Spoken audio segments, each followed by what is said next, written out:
সূরা বাকারা। রহমান রহিম আল্লাহ তাআলার নামে। আলিফ লাম মিম।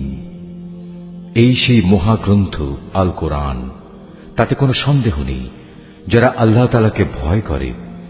এই কিতাব কেবল তাদের জন্য পথপ্রদর্শক, যারা না দেখে আল্লাহ তাআলাকে বিশ্বাস করে, যারা নামাজ প্রতিষ্ঠা করে। তাদের আমি যা কিছু দান করেছি তারা তা থেকে আমার এই নির্দেশিত পথে ব্যয় করে। যারা তোমার উপর যা কিছু নাজিল করা হয়েছে তার উপর ঈমান আনে তোমার আগে নবীদের উপর যা কিছু নাজিল করা হয়েছে তার উপর। সর্বোপরি তারা পরকালের উপরও ঈমান আনে। সত্যিকার অর্থে এই লোকগুলোই তাদের মালিকের দেখানো সঠিক পথের উপর রয়েছে এবং এরাই হচ্ছে সফলকাম। যারা এই বিষয়গুলো অস্বীকার করে তাদের তুমি পরকালের কথা বলে সাবধান করো আর না করো, কার্যত উভয়টাই তাদের জন্য সমান কথা। এরা কখনো ঈমান আনবে না। ক্রমাগত কুফরি করার কারণে আল্লাহ তাআলা তাদের মন, মগজ ও শ্রবণ শক্তির উপর মোহর মেরে দিয়েছেন। এদের দৃষ্টিশক্তির উপরও এক ধরনের আবরণ পড়ে আছে। যারা এ ধরনের লোক তাদের জন্য পরকালের কষ্টদায়ক শাস্তি রয়েছে। মানুষদের মাঝে কিছু লোক এমনও আছে যারা মুখে বলে আমরা আল্লাহ তাআলা ও পরকালের উপর ঈমান এনেছি, কিন্তু এদের কর্মকাণ্ড দেখলে তুমি বুঝতে পারবে এরা মোটেই ঈমানদার নয়। মুখে ঈমানের দাবি করে এরা আল্লাহ তাআলা ও তার নেক বান্দাদের সাথে প্রতারণা করে যাচ্ছে। মূলত এ কাজের মাধ্যমে তারা অন্য কাউকে নয়, নিজেদেরই ধোঁকা দিয়ে যাচ্ছে, যদিও এ ব্যাপারে তাদের কোনো প্রকারের চৈতন্য নেই। আসলে এদের মনের ভেতর রয়েছে এক ধরনের মারাত্মক ব্যাধি। প্রতারণার কারণে আল্লাহ তাআলা এদের সে ব্যাধি বাড়িয়ে দিয়েছেন। তাদের জন্য রয়েছে আল্লাহ তাআলার পক্ষ থেকে পীড়াদায়ক আযাব, কেননা তারা মিথ্যা বলছিল। তাদের যখন বলা হয় তোমরা এই শান্তিপূর্ণ জমিনে অশান্তি ও বিপর্যয় সৃষ্টি করো না, তখন তারা বলে না, আমরাই তো বরং সংশোধনকারী। অথচ এরাই হচ্ছে জমিনে যাবতীয় বিপর্যয় সৃষ্টিকারী, যদিও তারা এ ব্যাপারে কোনো চৈতন্য রাখে না। তাদের যখন বলা হয় অন্য লোকেরা যেমন ঈমান এনেছে তোমরাও তেমনি ভাবে ঈমান আনো, তারা বলে হে নবী, তুমি কি চাও আমরাও নির্বোধ লোকদের মতো ঈমান আনি? আসলে নির্বোধ তো হচ্ছে এরা নিজেরাই, যদিও তারা এই কথাটা জানে না। মুনাফিকদের অবস্থা হচ্ছে তারা যখন ঈমানদার লোকদের সাথে মিলিত হয় তখন বলে আমরা ঈমান এনেছি, আবার যখন একাকী তাদের শয়তানদের সাথে মিলিত হয় তখন বলে আমরা তো তোমাদের সাথেই আছি। ঈমানের কথা বলে ওদের সাথে আমরা ঠাট্টা করছিলাম মাত্র। মূলত আল্লাহ তাআলাই তাদের সাথে ঠাট্টা করে যাচ্ছেন। আল্লাহ তাআলাই তাদের অবকাশ দিয়ে রেখেছেন। তারা তাদের বিদ্রোহে বিভ্রান্তের ন্যায় ঘুরে বেড়াচ্ছে। এরা জেনে বুঝে হেদায়েতের বিনিময়ে গোমরাহি কিনে নিয়েছে। তাদের এ ব্যবসাটা কিন্তু মোটেই লাভজনক হয়নি এবং এরা সঠিক পথের অনুসারীও নয়। এদের উদাহরণ হচ্ছে সে হতভাগ্য ব্যক্তির মতো যে অন্ধকারে আগুন জ্বালাতে চাইল, যখন তা তার গোটা পরিবেশটাকে আলোকোজ্জ্বল করে দিল, তখন হঠাৎ করে আল্লাহ তাআলা তাদের কাছ থেকে আলোটুকু ছিনিয়ে দিলেন এবং তাদের এমন অন্ধকারে ফেলে রাখলেন যে তারা কিছুই দেখতে পেল না। এদের অবস্থা হচ্ছে এরা কানেও শোনে না, চোখেও দেখে না, মুখ দিয়ে কথাও বলতে পারে না। অতএব এসব লোক সঠিক পথের দিকে ফিরে আসবে না। অথবা এদের উদাহরণ হচ্ছে আসমান থেকে নেমে আসা বৃষ্টির মতো, এর মাঝে রয়েছে আবার অন্ধকার, মেঘের গর্জন ও বিদ্যুতের চমক। বিদ্যুৎ গর্জন ও মৃত্যুর ভয়ে এরা নিজেদের কানে নিজেদের আঙুল ঢুকিয়ে রাখে। এরা জানে না আল্লাহ তাআলা কাফিরদের সকল দিক থেকেই ঘিরে রেখেছেন, তাতে এদের অবস্থা নাজুক হয়ে পড়ে। মনে হয় এখনই বিদ্যুৎ এদের চোখ নিষ্প্রভ করে দেবে। এই আতঙ্কজনক অবস্থায় আল্লাহ তাআলা যখন এদের জন্য একটু আলো জ্বালিয়ে দেন তখন এরা সেদিকে চলতে থাকে। আবার যখন তিনি তাদের উপর অন্ধকার চাপিয়ে দেন তখন এরা একটু থমকে দাঁড়ায়। অথচ আল্লাহ তাআলা চাইলে সহজেই তাদের শোনার ও দেখার ক্ষমতা ছিনিয়ে নিতে পারতেন। নিশ্চয়ই তিনি সর্বশক্তিমান। হে মানুষ, তোমরা সেই মহান আল্লাহ তাআলার দাসত্ব স্বীকার করো যিনি তোমাদের এবং তোমাদের আগে যারা ছিল তাদের সবাইকে পয়দা করেছেন। আশা করা যায় এর ফলে তোমরা যাবতীয় সংকট থেকে বেঁচে থাকতে পারবে। তিনি সে মহান সত্তা যিনি জমিনকে তোমাদের জন্য শয্যা বানালেন, আসমানকে বানালেন ছাদ এবং আসমান থেকে পানি পাঠালেন। তার সাহায্যে তিনি নানা প্রকারের ফলমূল উৎপাদন করে তোমাদের জীবিকার ব্যবস্থা করলেন। অতঃপর তোমরা জেনে বুঝে এসব কাজে আল্লাহ তাআলার সাথে কাউকে শরীক করো না।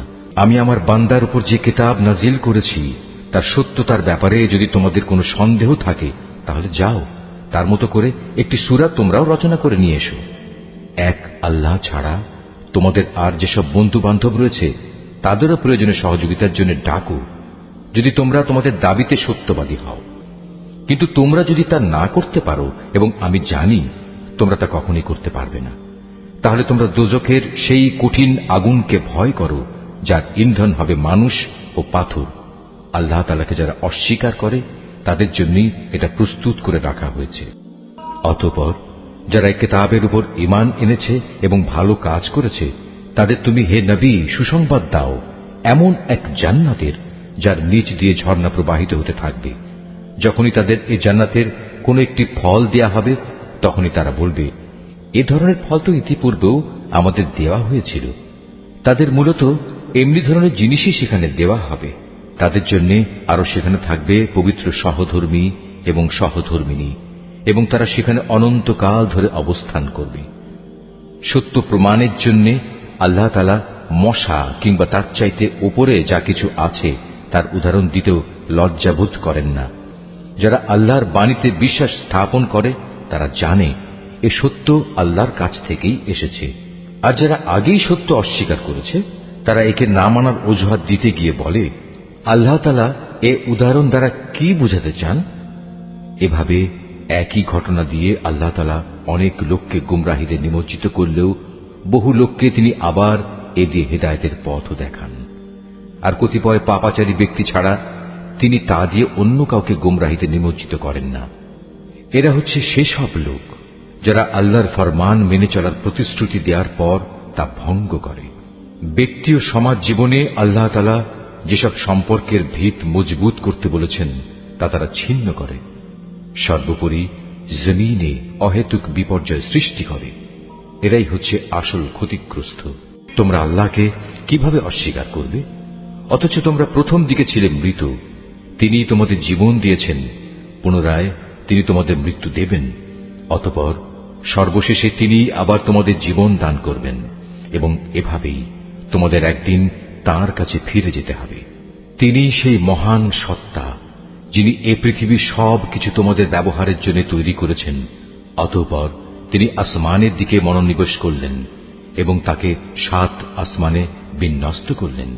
তিনি সবকিছু সম্পর্কেই সম্যক অবগত আছে। হে নবী, স্মরণ করো যখন তোমার মালিক তাঁর ফেরেশতাদের সম্বোধন করে বললেন, আমি পৃথিবীতে আমার খলিফা বানাতে চাই।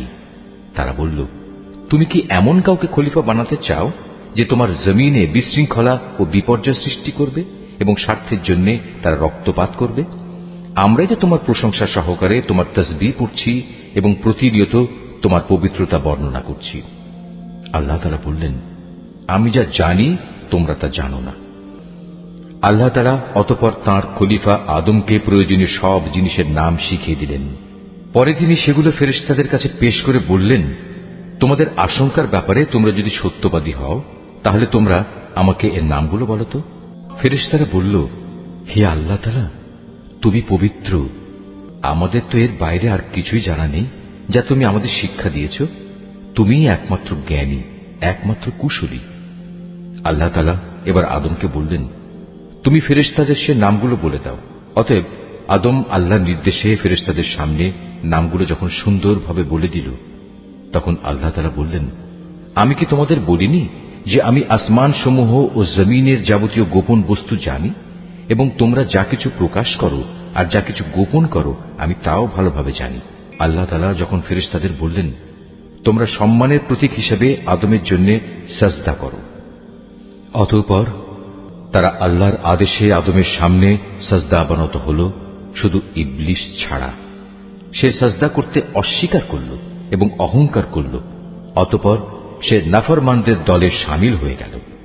আমি বললাম, হে আদম, তুমি এবং তোমার স্ত্রী পরম সুখে এই বেহেশতে বসবাস করতে থাকো, এবং এর নিয়ামত থেকে যা তোমাদের মন চায় তাই তোমরা স্বাচ্ছন্দ্যের সাথে আহার করো। তবে এই গাছটির পাশেও যেও না, অন্যথায় তোমরা দুজনই সীমা লঙ্ঘনকারীদের মধ্যে শামিল হয়ে যাবে। কিন্তু শয়তান শেষ পর্যন্ত সেখান থেকে তাদের উভয়ের পদস্খলন ঘটাল। তারা উভয়ে বেহেশতে যেখানে ছিল সেখান থেকে সে তাদের বের করেই ছাড়ল। আর আমি তাদের বললাম, তোমরা একজন আরেকজনের দুশমন হিসেবে এখান থেকে নেমে পড়ো। তোমাদের পরবর্তী বাসস্থান হবে পৃথিবী। সেখানে একটি নির্দিষ্ট সময় পর্যন্ত তোমাদের জন্য জীবনের যাবতীয় উপকরণ থাকবে।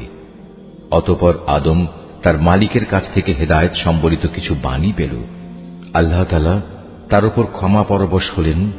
অবশ্যই তিনি বড় মেহেরবান ও ক্ষমাশীল। আমি তাদের বললাম, তোমরা সবাই এবার এখান থেকে নেমে যাও। তবে যেখানে যাবে অবশ্যই সেখানে আমার পক্ষ থেকে তোমাদের কাছে জীবন বিধান সম্পর্কিত হেদায়েত আসবে। অতঃপর যে আমার সেই বিধান মেনে চলবে তার কোনো ভয় নেই, তাদের কোনো প্রকার উৎকণ্ঠিত হতে হবে না। আর যারা আমার বিধান অস্বীকার করবে এবং আমার আয়াতসমূহ মিথ্যা প্রতিপন্ন করে লাগামহীন জীবন যাপন করবে, তারা অবশ্যই জাহান্নামের বাসিন্দা হবে। তারা সেখানে চিরদিন থাকবে। হে বনী ইসরাইল জাতি, তোমাদের উপর আমি যেসব নিয়ামত দিয়েছি তোমরা সেগুলো স্মরণ করো। আমার আনুগত্যের প্রতিশ্রুতি তোমরা পূর্ণ করো। আমিও এর বিনিময়ে তোমাদের দুনিয়া ও আখিরাতের পুরস্কারের প্রতিশ্রুতি পূর্ণ করব এবং তোমরা একমাত্র আমাকেই ভয় করো। আমি মুহাম্মাদের কাছে যা কোরআন নাজিল করেছি তোমরা এর উপর ঈমান আনো, যা তোমাদের কাছে যা কিছু আছে তার সত্যায়নকারী।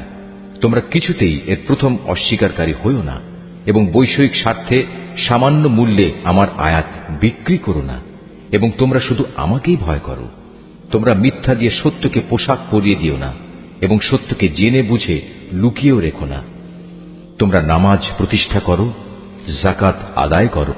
যারা আমার সামনে অবনত হয় তাদের সাথে মিলে তোমরাও আমার আনুগত্য স্বীকার করো।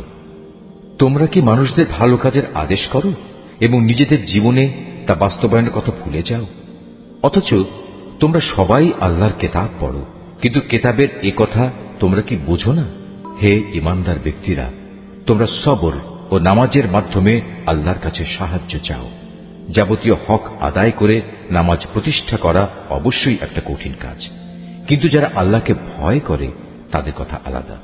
যারা জানে একদিন তাদের সবাইকে তাদের মালিকের সামনাসামনি হতে হবে এবং তাদের সবাইকে তাঁর কাছে ফিরে যেতে হবে, তার জন্য এটা কঠিন কিছু নয়।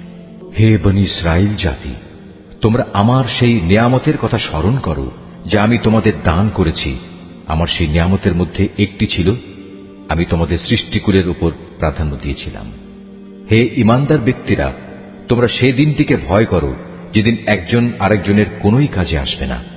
একজনের কাছ থেকে আরেকজনের পক্ষে কোনো সুপারিশও সেদিন গ্রহণ করা হবে না, এবং কারো কাছ থেকে মুক্তিপণ নেয়া কিংবা তা নিয়ে কাউকে ছেড়ে দেয়া হবে না, না তাদের সেদিন কোন রকম সাহায্য করা হবে। স্মরণ করো যখন আমি তোমাদের ফেরাউনের লোকদের গোলামি থেকে মুক্তি দিয়েছিলাম।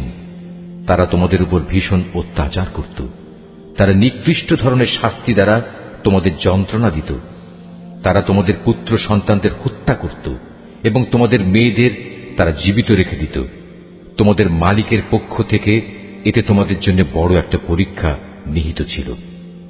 আরো স্মরণ করো যখন আমি তোমাদের জন্য সমুদ্রকে দ্বিধা বিভক্ত করে দিয়েছিলাম।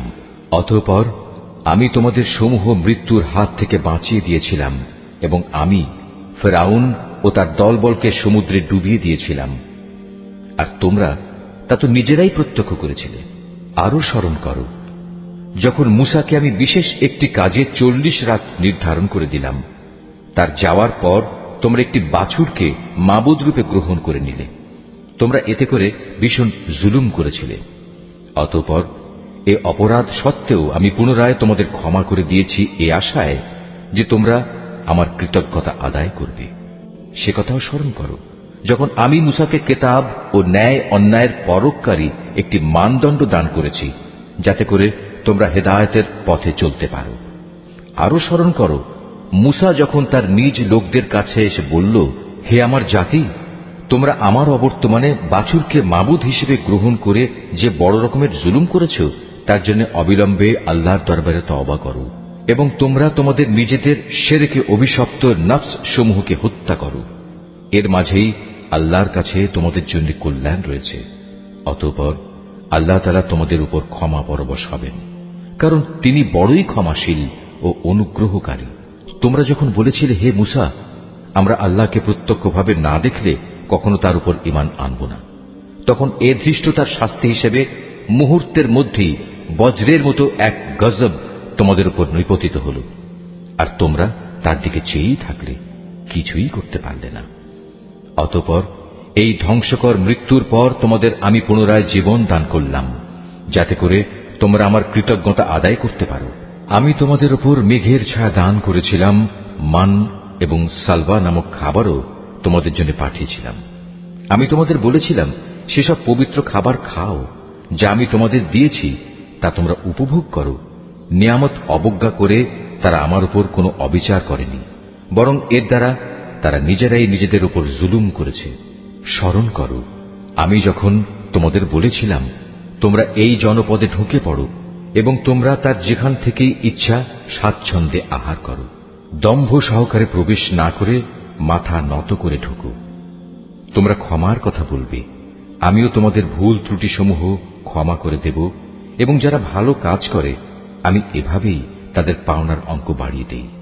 সুস্পষ্ট হেদায়েত সত্ত্বেও অতঃপর জালিমরা এমন কিছু ব্যাপার রদবদল করে ফেলল যা না করার জন্যই তাদের বলা হয়েছিল। আমিও এরপর যারা জুলুম করল তাদের উপর আসমান থেকে গজব নাজিল করলাম। মূলত এটা ছিল তাদের গুনার ফল। যখন মুসা আমার কাছে তার জাতির লোকদের জন্য পানি চাইল, আমি তাকে বললাম, তোমার হাতের লাঠি দিয়ে তুমি এই পাথরে আঘাত করো। আঘাত করা মাত্রই সে পাথর থেকে 12টি পানির নহর উৎপন্ন হয়ে গেল। প্রত্যেক গোত্রই নিজ নিজ পানির ঘাট চিনে নিল। আমি বললাম, আল্লাহর দেয়া রিজিক থেকে তোমরা পানাহার করো, তবে আমার জমিনে বিপর্যয় সৃষ্টি করে বেরিও না। স্মরণ করো, তোমরা যখন মুসাকে বলেছিলে, হে মুসা, প্রতিদিন একই ধরনের খাবারের উপর আমরা কিছুতেই আর ধৈর্য ধরতে পারব না। তুমি তোমার মালিকের কাছে বলো যেন তিনি কিছু ভূমিজাত দ্রব্য, তরিতরকারি, পেঁয়াজ, রসুন, ভুট্টা, ডাল উৎপাদন করেন। সে বলল, তোমরা কি আল্লাহর পাঠানো এই উৎকৃষ্ট জিনিসের সাথে একটি তুচ্ছ ধরনের জিনিসকে বদলে দিতে চাও? যদি তাই হয় তাহলে তোমরা অন্য কোনো শহরে সরে পড়ো, যেখানে তোমাদের এসব জিনিস যা তোমরা চাইবে তা অবশ্যই পাওয়া যাবে। আল্লাহ তাআলার আদেশ অমান্য করার ফলে শেষ পর্যন্ত অপমান ও দারিদ্র্য তাদের উপর ছেয়ে গেল। আল্লাহর গজব দ্বারা তারা আক্রান্ত হয়ে গেল। এটা এ কারণে যে এরা ক্রমাগত আল্লাহর আয়াতকে অস্বীকার করতে থাকলো এবং আল্লাহর নবীদের অন্যায়ভাবে হত্যা করতে থাকলো। আর এসব কিছু এজন্যই ছিল যে তারা আল্লাহর সাথে নাফরমানি ও সীমা লঙ্ঘন করছিল। যারা ঈমান আনে, তারা খ্রিস্টান হোক, ইহুদি হোক কিংবা সাবি হোক, তারাই হবে মুসলমান। এদের যে কেউ আল্লাহর উপর ঈমান আনবে পরকালের উপর এবং যথার্থ ভালো কাজ করবে, তাদের জন্য তাদের মালিকের কাছে পুরস্কার রয়েছে, এবং এসব লোকের যেমন কোনো ভয় নেই, তেমনি তারা চিন্তিত হবে না। স্মরণ করো, যখন আমি তোমাদের কাছ থেকে প্রতিশ্রুতি নিয়েছিলাম যে তোমরা তাওরাত মেনে চলবে, এবং তুর পাহাড়কে আমি তোমাদের উপর তুলে ধরে বলেছিলাম যে কিতাব তোমাদের আমি দান করেছি তা শক্তভাবে আঁকড়ে ধরো, এবং তাতে যা কিছু আছে তা স্মরণ রেখো। এই উপায়ে তোমরা হয়তো শয়তান থেকে নিজেদের বাঁচাতে পারবে।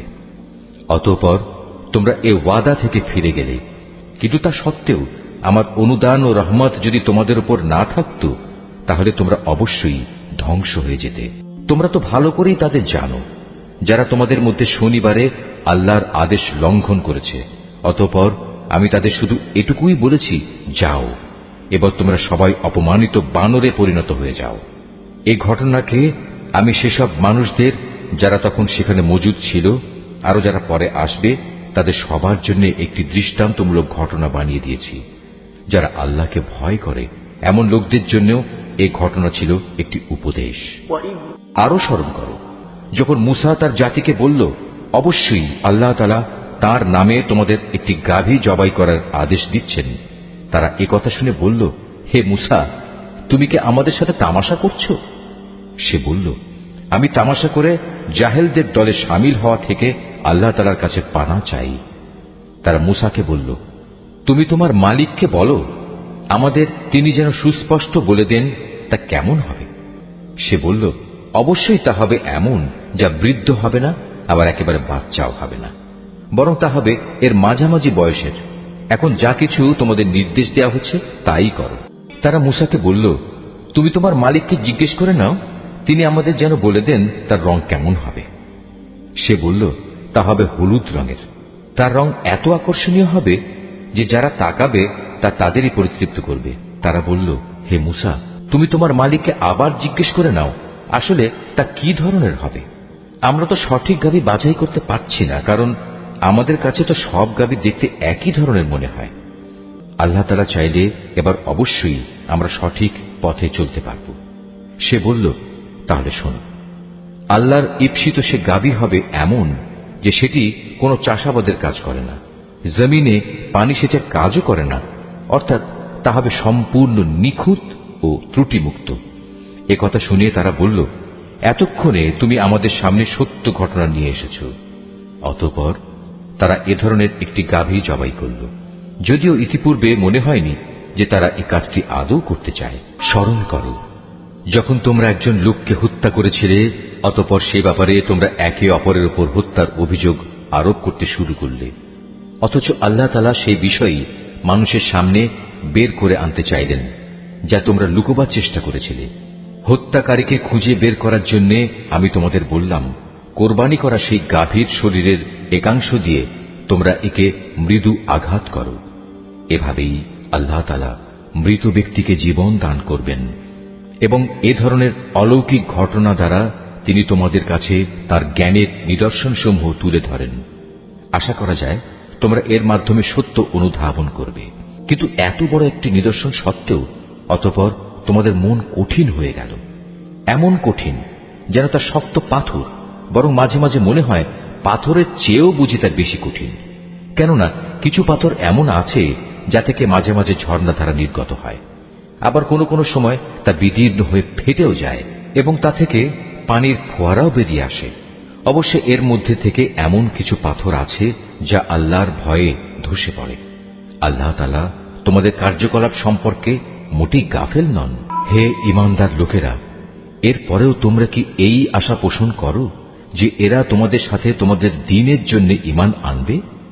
অথচ এদের একাংশ যুগ যুগ ধরে আল্লাহর কিতাব শুনে আসছে, অতঃপর তারা তাকে বিকৃত করছে, অথচ এরা ভালো করেই তা জানে। এদের অবস্থা হচ্ছে, এরা যখন ঈমানদারদের সাথে সাক্ষাৎ করে তখন বলে, আমরা ঈমান এনেছি, কিন্তু এরাই আবার যখন গোপনে একে অপরের সাথে মিলিত হয় তখন বলে, তোমরা কি মুসলমানদের কাছে সেসব কথা প্রকাশ করে দাও যা আল্লাহ তাআলা মুহাম্মদের নবুয়ত সম্পর্কে আগেই তাওরাতে তোমাদের উপর ব্যক্ত করেছেন? খবরদার, তোমরা এমনটি কখনো করো না, তাহলে তারা একদিন তোমাদের মালিকের সামনে এটা দিয়েই তোমাদের বিরুদ্ধে সাক্ষ্য উত্থাপন করবে। তোমরা কি এটুকু কথাও বুঝতে পারো না? এরা কি জানে না আল্লাহর কিতাবে যা কিছু এরা গোপন করে, আবার নিজেদের স্বার্থে তারা যা প্রকাশ করে তা সবই আল্লাহ তাআলা জানেন। এদের আরেকটি দল যারা একান্ত অশিক্ষিত, নিরক্ষর, এরা আল্লাহর কিতাব সম্পর্কে কিছুই জানে না। আল্লাহর কিতাব যেন এদের কাছে একটি নিছক ধ্যান ধারণা সর্বস্ব পুস্তক মাত্র। এরা শুধু অমূলক ধারণাই করে থাকে। সেসব লোকের জন্য ধ্বংস অনিবার্য যারা হাত দিয়ে কিতাব লিখে নেয়, তারপর দুনিয়ার সামনে বলে এগুলো হচ্ছে আল্লাহ তাআলার পক্ষ থেকে অবতীর্ণ শরীয়তের বিধান। তাদের উদ্দেশ্য হচ্ছে যেন তা দিয়ে দুনিয়ার কিছু স্বার্থ তারা কিনে নিতে পারে, অতঃপর তাদের হাত যা কিছু রচনা করেছে তার জন্য তাদের ধ্বংস ও দুর্ভোগ, যা কিছু তারা উপার্জন করেছে তার জন্য তাদের দুর্ভোগ। এসব নির্বোধ লোকেরা বলে, জাহান্নামের আগুন কখনোই আমাদের স্পর্শ করবে না, একান্ত যদি করেও তা হবে নির্দিষ্ট কয়েকটা দিনের জন্য মাত্র। হে নবী, তুমি তাদের বলো, তোমরা কি আল্লাহর কাছ থেকে এমন কোন প্রতিশ্রুতি আদায় করে নিয়েছ? আল্লাহ তাআলা তো কখনো তার প্রতিশ্রুতি ভঙ্গ করেন না। না তোমরা জেনে বুঝেই আল্লাহ তাআলা সম্পর্কে এমন সব কথা বলে বেড়াচ্ছ যা তোমরা নিজেরাই জানো না। হ্যাঁ, যে কোনো ব্যক্তি স্বেচ্ছায় অপরাধ করেছে এবং যাকে তার পাপ ঘিরে রেখেছে, এমন লোকেরাই হচ্ছে জাহান্নামের অধিবাসী এবং সেখানে তারা চিরদিন অবস্থান করবে। আবার যারাই আল্লাহর উপর ঈমান আনবে এবং ভালো কাজ করবে তারা বেহেশতবাসী হবে, তারা সেখানে চিরদিন থাকবে। যখন আমি বনী ইসরায়েলদের কাছ থেকে এ মর্মে প্রতিশ্রুতি নিয়েছিলাম যে তোমরা আল্লাহ তাআলা ছাড়া অন্য কারো ইবাদত করবে না এবং মাতা পিতার সাথে সদ্ব্যবহার করবে, আত্মীয় স্বজন, এতিম মিসকিনদের সাথে ভালো ব্যবহার করবে, মানুষদের সুন্দর কথা বলবে, নামাজ প্রতিষ্ঠা করবে, যাকাত প্রদান করবে। কিন্তু এ সত্ত্বেও তোমাদের মধ্যে সামান্য কিছু সংখ্যক লোক ছাড়া অধিকাংশই অতঃপর সেদিন ফিরে গেছ। এভাবেই তোমরা প্রতিশ্রুতি থেকে মুখ ফিরিয়ে নিয়েছিলে। তোমাদের কাছ থেকে আমি এ প্রতিশ্রুতিও নিয়েছিলাম যে তোমরা কেউ কারো রক্তপাত করবে না এবং নিজেদের লোকদের তাদের ঘর বাড়ি থেকে উচ্ছেদ করবে না। অতঃপর তোমরা তা স্বীকার করে নিয়েছিলে। তোমরা তো নিজেরাই এ সাক্ষ্য দিচ্ছ। তারপর এই তো হচ্ছে, তোমরা একে অপরকে তোমরা হত্যা করতে লাগলে। তোমাদের এক দলকে তোমরা তাদের ভিটে মাটি থেকে বিতাড়িত করে দিতে লাগলে। অন্যায় এবং জুলুম দ্বারা জালেমদের তোমরা তাদের উপর পৃষ্ঠপোষকতা করতে থাকলে। শুধু তাই নয়, কোন লোক যুদ্ধবন্দী হয়ে তোমাদের কাছে এলে তোমরা তাদের জন্য মুক্তিপণ দাবি করো, অথচ তাদের ঘরবাড়ি থেকে উচ্ছেদ করাটাই ছিল তোমাদের উপর অবৈধ কাজ এবং আল্লাহ তাআলাকে দেয়া প্রতিশ্রুতির লঙ্ঘন। তোমরা কি তাহলে আল্লাহর কিতাবের একাংশ বিশ্বাস করো এবং আরেক অংশ অবিশ্বাস করো? সাবধান, কখনো যদি কোনো জাতি কিংবা ব্যক্তি দ্বীনের অংশ বিশেষের উপর ঈমান আনায়নের এ আচরণ করে, তাদের শাস্তি এছাড়া আর কি হবে? যে পার্থিব জীবনে তাদের লাঞ্ছনা ভোগ করতে হবে, তাদের পরকালেও কঠিনতম আযাবের দিকে নিক্ষেপ করা হবে। তোমরা প্রতিনিয়ত যা করছো, আল্লাহ তাআলা সে সব কিছু থেকে মোটেও উদাসীন নন। বস্তুত এই লোকেরা আখিরাতের স্থায়ী জীবনের বিনিময়ে দুনিয়ার অস্থায়ী জীবন খরিদ করে নিয়েছে। এরা যেহেতু আযাব বিশ্বাসই করেনি, তাই আল্লাহ তাআলার পক্ষ থেকে তাদের আযাব কিঞ্চিত পরিমাণও হালকা করা হবে না, আর না তাদের কোনো দিক থেকে কোন রকম সাহায্য করা হবে। আমি মূসাকে কিতাব দিয়েছি, তারপর একে একে আমি আরো অনেক নবী পাঠিয়েছি এবং বাপ ছাড়া সন্তান পয়দা হওয়ার মতো সুস্পষ্ট নিদর্শন দিয়ে আমি মরিয়ম পুত্র ঈসাকে পাঠিয়েছি এবং আমার পাঠানো বাণী ও পবিত্র আত্মার মাধ্যমে তাকে আমি সাহায্য করেছি। অথচ যখনই তোমাদের কাছে আল্লাহর কোন নবী আসত, তোমাদের মনোপুত না হলে তোমরা অহংকারের বশবর্তী হয়ে তাদের অস্বীকার করেছ। তাদের কাউকে তোমরা মিথ্যাবাদী বলেছ, আবার তাদের একদলকে তোমরা হত্যাও করেছ। তারা বলে, হিদায়াতের জন্য আমাদের মন ও তার দরজা বন্ধ হয়ে আছে। আসলে আল্লাহ তাআলাকে তাদের ক্রমাগত অস্বীকার করার কারণে তিনি তাদের উপর অভিসম্পাত করেছেন। অতঃপর তাদের সামান্য পরিমাণ লোকই আল্লাহর উপর ঈমান এনেছে। যখনই তাদের কাছে আল্লাহর কাছ থেকে কিতাব নাজিল হল, যা তাদের কাছে মজুদ কিতাবের সত্যতা স্বীকার করে, তাছাড়া এর আগে তারা নিজেরাই সমাজের অন্যান্য কাফেরদের উপর বিজয়ী হওয়ার জন্য এই কিতাব ও তার বাহকের আগমন কামনা করেছিল। কিন্তু আজ যখন তা তাদের কাছে এলো এবং যা তারা যথাযথ চিনতেও পারল, তাই তারা অস্বীকার করল। যারা আল্লাহর কিতাব অস্বীকার করে, তাদের উপর আল্লাহর অভিসম্পাত নাজিল হোক। কত নিকৃষ্ট বস্তু সেটি, যার বিনিময়ে তারা তাদের নিজেদের মন প্রাণ বিক্রয় করে দিয়েছে। শুধু গোলামির বশবর্তী হয়েই তারা আল্লাহর নাজিল করা বিধান অস্বীকার করেছে, শুধু এ কারণে যে আল্লাহ তাআলা তার বান্দাদের মধ্যে থেকে যাকে চান তাকে নবুয়ত দিয়ে অনুগ্রহ করেন। তাদের এ কুফরির ফলে তারা ক্রোধের উপর ক্রোধে আক্রান্ত হল। আর কাফেরদের জন্য তো এমনই অপমানজনক শাস্তি রয়েছে, যখন তাদের বলা হয়, আল্লাহ তাআলা যা কিছু নাজিল করেছেন তার উপর ঈমান আনো। তারা বলে, আমরা তো শুধু সেসব কিছুর উপর ঈমান আনি যা আমাদের বনী ইসরাইল জাতির উপর নাজিল করা হয়েছে। এর বাইরে যা তারা অস্বীকার করে, অথচ তা একান্ত সত্য, তা তাদের কাছে নাজিল করা আল্লাহর কথাগুলোকেও সত্য বলে স্বীকার করে। হে নবী, তুমি বলো, তোমরা যদি বিশ্বাসী হও, তাহলে আল্লাহর নবীদের ইতিপূর্বে তোমরা কেন হত্যা করেছিলে? তোমাদের কাছে তো একসময় সুস্পষ্ট নিদর্শন সহকারে মূসাও নবী হয়ে এসেছিল, অথচ তার সামান্য কয়েকদিনের অনুপস্থিতির পরেই তোমরা একটি বাছুরকে মাবুদ হিসেবে গ্রহণ করে নিলে। কত বড় জালেম ছিলে তোমরা! আরো স্মরণ করো, যখন আমি তোমাদের কাছ থেকে একটি প্রতিশ্রুতি আদায় করেছিলাম, তোমাদের মাথার উপর তুর পাহাড় তুলে ধরে আমি বলেছিলাম, যা কিছু বিধি বিধান আমি তোমাদের দিয়েছি তা শক্ত করে আঁকড়ে ধরো এবং আমার কথাগুলো শুনো। এর জবাবে তারা মুখে তো বলল, হ্যাঁ, আমরা তোমার কথা শুনেছি, কিন্তু বাস্তব জীবনে তা অস্বীকার করে বলল, আমরা তা অমান্য করলাম। আসলে আল্লাহ তাআলাকে তাদের অস্বীকার করার কারণে সেই বাছুরকে মাবুদ বানানোর নেশা তখনও তাদের মনকে আকৃষ্ট করে রেখেছিল। তুমি তাদের বলো, যদি তোমরা সত্যি মোমেন হও তাহলে বলতে পারো, এটা কত খারাপ ঈমান যা একজন ব্যক্তিকে এ ধরনের কাজের আদেশ দেয়। যদি তোমরা মনে করো অন্যদের বদলে পরকালের নিবাস আল্লাহর কাছে শুধু তোমাদের জন্য নির্দিষ্ট, তাহলে যাও, তা পাওয়ার জন্য তোমরা মৃত্যু কামনা করো, যদি তোমরা সত্যবাদী হও।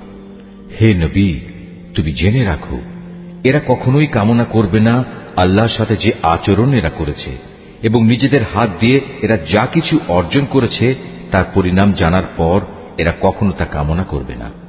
আল্লাহ তাআলা জালেমদের ভালো করে জানেন। সত্যি কথা হচ্ছে, এদেরকেই বরং তুমি দেখতে পাবে বেঁচে থাকার ব্যাপারে এরা বেশি লোভী।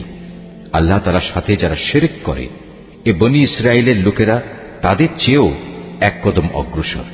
এদের প্রত্যেক ব্যক্তি 1000 বছর জীবিত থাকতে চায়, কিন্তু যত দীর্ঘ জীবনই এদের দেয়া হোক না কেন, তা কখনো এদের তার অবশ্যম্ভাবী আযাব থেকে বাঁচাতে পারবে না। আল্লাহ তাআলা এদের যাবতীয় কাজকর্ম পুঙ্খানুপুঙ্খ পর্যবেক্ষণ করেন। হে নবী, তুমি বলো, কে সে ব্যক্তি যে জিব্রাইলের শত্রু হতে পারে, অথচ সে তো আল্লাহর আদেশে আল্লাহর বাণীসমূহ তোমার অন্তঃকরণে নাজিল করে দেয়, তাও এমন এক বাণী যা তাদের কাছে মজুদ বিষয়সমূহের সত্যতা স্বীকার করে। সর্বোপরি এ হচ্ছে মুমিনদের জন্য সুসংবাদবাহী গ্রন্থ। যারা আল্লাহর শত্রু তার বাণীবাহক ফেরেশতার ও নবী রসুলের শত্রু জিব্রাইলের ও মিকাইলের, তারা একদিন এ কথাটা বুঝতে পারবে। স্বয়ং আল্লাহ তাআলাই হচ্ছেন কাফেরদের বড় শত্রু। অবশ্যই আমি তোমার কাছে সুস্পষ্ট নিদর্শন পাঠিয়েছি, পাপী ব্যক্তিরা ছাড়া এই সব কিছু কেউই অস্বীকার করতে পারে না। কিংবা যখনই তারা আল্লাহর সাথে কোনো ওয়াদা করেছে তখনই তাদের এক দল তা ভঙ্গ করেছে। আসলে তাদের অধিকাংশই ঈমানদার ছিল না। যখনই তাদের কাছে আল্লাহর পক্ষ থেকে কোনো নবী আসে এবং যে তাদের কাছে আগের কিতাবে যেসব কথা মজুদ রয়েছে তার সত্যতা স্বীকার করে, তখনই সেই আগের কিতাবের ধারকদের একটি দল পূর্ববর্তী কিতাবের কথাগুলো এমনভাবে তাদের পেছনের দিকে ফেলে দিল যেন তারা এ ব্যাপারে কিছুই জানে না। আল্লাহর প্রতি অবজ্ঞা প্রদর্শন করেই এরা ক্ষান্ত হয়নি। জাদু মন্ত্রের এমন কিছু জিনিসও এরা অনুসরণ করতে শুরু করল যা শয়তান কর্তৃক সুলাইমান নবীর রাজত্বের সময়ে সমাজে চালু করা হয়েছিল। সত্য কথা হচ্ছে, সুলাইমান কখনো জাদুকে আল্লাহ বিরোধী কাজে ব্যবহার করে আল্লাহকে অস্বীকার করেনি।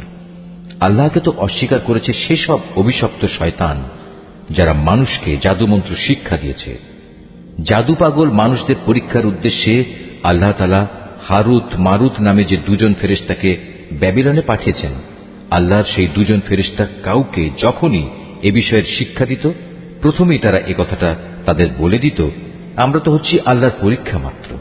অতএব কোনো অবস্থায় তুমি এ বিদ্যা দিয়ে আল্লাহ তাআলাকে অস্বীকার করো না।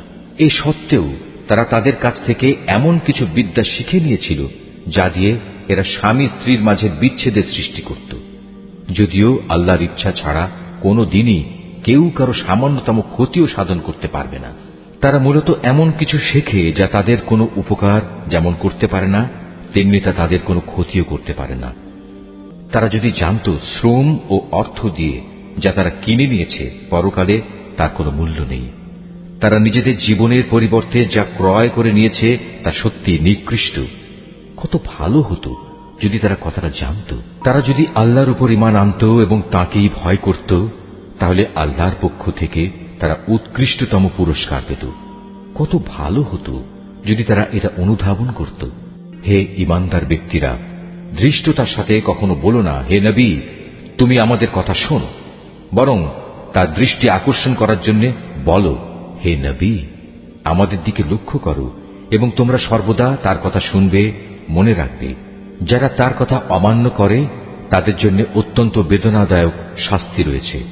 আসলে এই আহলে কিতাব কিংবা যারা আল্লাহর সাথে প্রকাশ্য শিরক করে তারা কেউই এটা পছন্দ করে না যে তোমার কাছে তোমার মালিকের পক্ষ থেকে নবুয়তের মতো কোনো ভালো কিছু নাজিল হোক। কিন্তু তারা জানে না আল্লাহ তাআলা যাকে চান তাকেই তার অনুগ্রহে বিশেষভাবে বেছে নেন। আল্লাহ তাআলা অত্যন্ত অনুগ্রহশীল।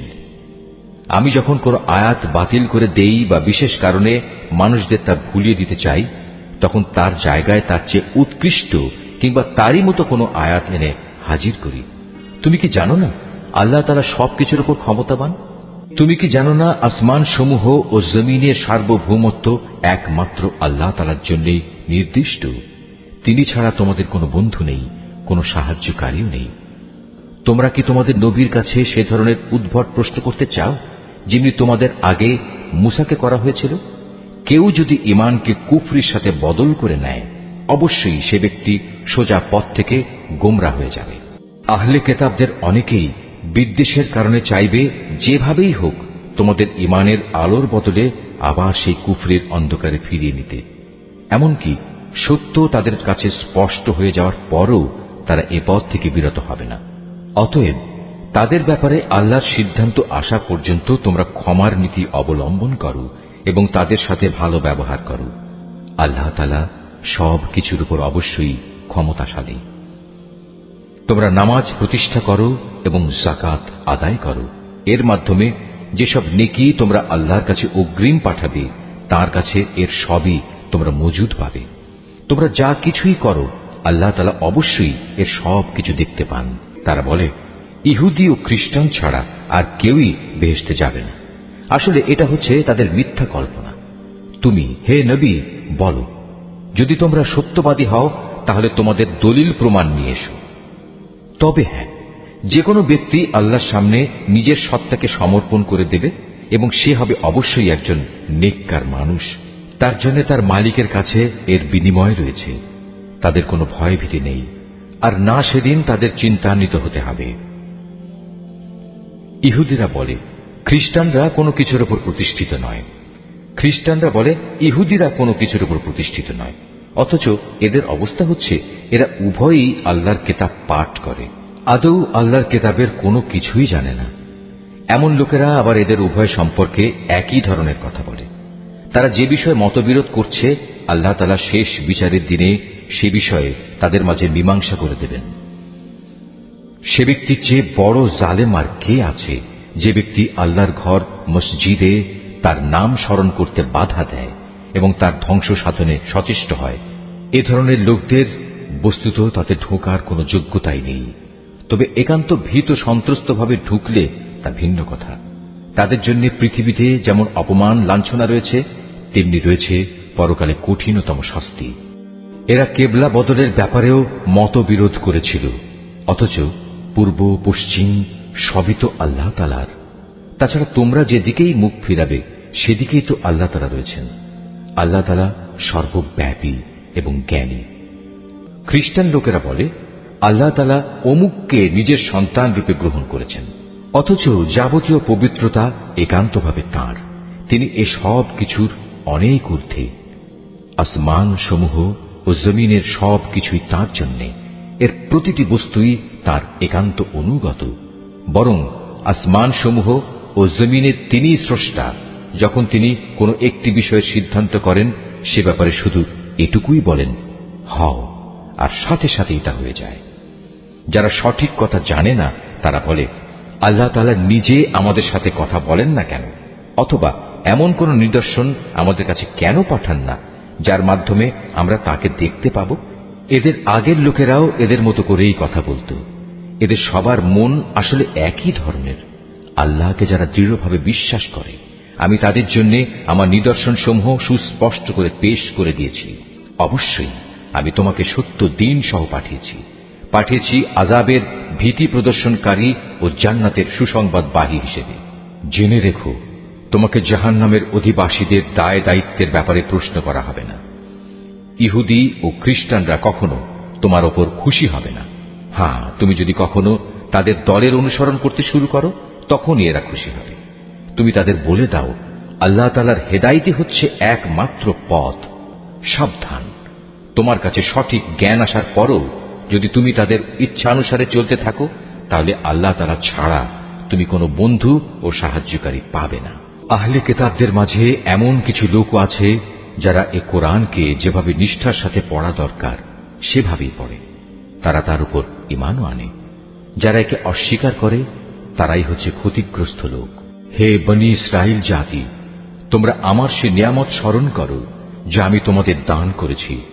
সে নিয়ামতের অংশ হিসেবে আমি তোমাদের দুনিয়ার অন্যান্য জাতির উপর শ্রেষ্ঠত্ব দান করেছি। তোমরা সেই দিনটিকে ভয় করো যেদিন একজন মানুষ আরেকজনের কোনোই কাজে আসবে না। সেদিন তার কাছ থেকে কোন রকম বিনিময়ও নেওয়া হবে না। আবার একের পক্ষে অন্যের সুপারিশও সেদিন কোনো উপকারে আসবে না। সেদিন এসব লোকদের কোন রকম সাহায্যও করা হবে না। আরো স্মরণ করো যখন ইব্রাহিমকে তার রব কতিপয় বিষয়ে তার আনুগত্যের পরীক্ষা নিলেন, অতঃপর তা পুরোপুরি সে আদায় করল। আল্লাহ তাআলা বললেন, এবার আমি তোমাকে মানব জাতির জন্য নেতা বানাতে চাই। সে বলল, আমার ভবিষ্যৎ বংশধররাও কি নেতা হিসেবে বিবেচিত হবে? আল্লাহ তাআলা বললেন, আমার প্রতিশ্রুতি জালেমদের কাছে পৌঁছবে না। স্মরণ করো আমি যখন মানুষদের মিলনস্থল ও নিরাপত্তার কেন্দ্র হিসেবে এই কাবা ঘরটি নির্মাণ করেছিলাম, আমি তাদের আদেশ দিয়েছিলাম, তোমরা ইব্রাহিমের দাঁড়ানোর স্থানটিকে নামাজের স্থান হিসেবে গ্রহণ করো। আমি ইব্রাহিম ও ইসমাইলকে আদেশ দিয়েছিলাম যেন তারা আমার ঘর কাবাকে হজ ও ওমরার তাওয়াফকারীদের জন্য, আল্লাহর ইবাদতে আত্মনিয়োগকারীদের জন্য, সর্বোপরি তার নামে রুকু সেজদাকারীদের জন্য পবিত্র করে রাখে।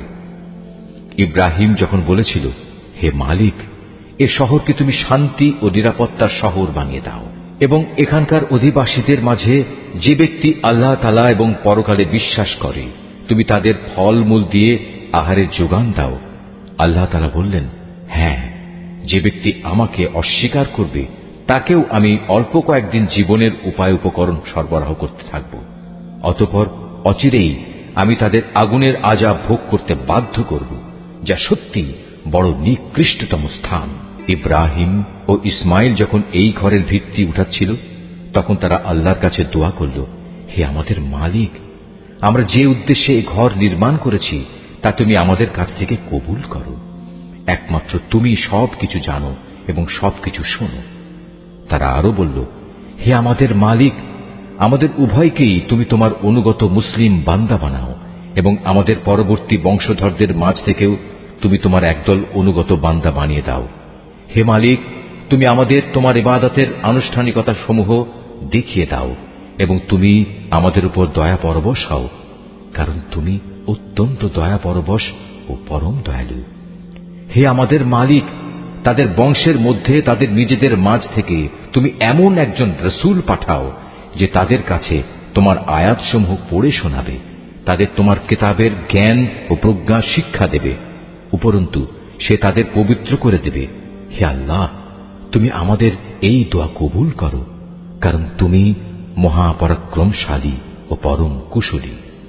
জেনে বুঝে যে নিজেকে মূর্খ বানিয়ে রেখেছে সে ব্যক্তি ছাড়া আর কে এমন হবে যে ইব্রাহিমের আনিত জীবন বিধান থেকে মুখ ফিরিয়ে নেবে?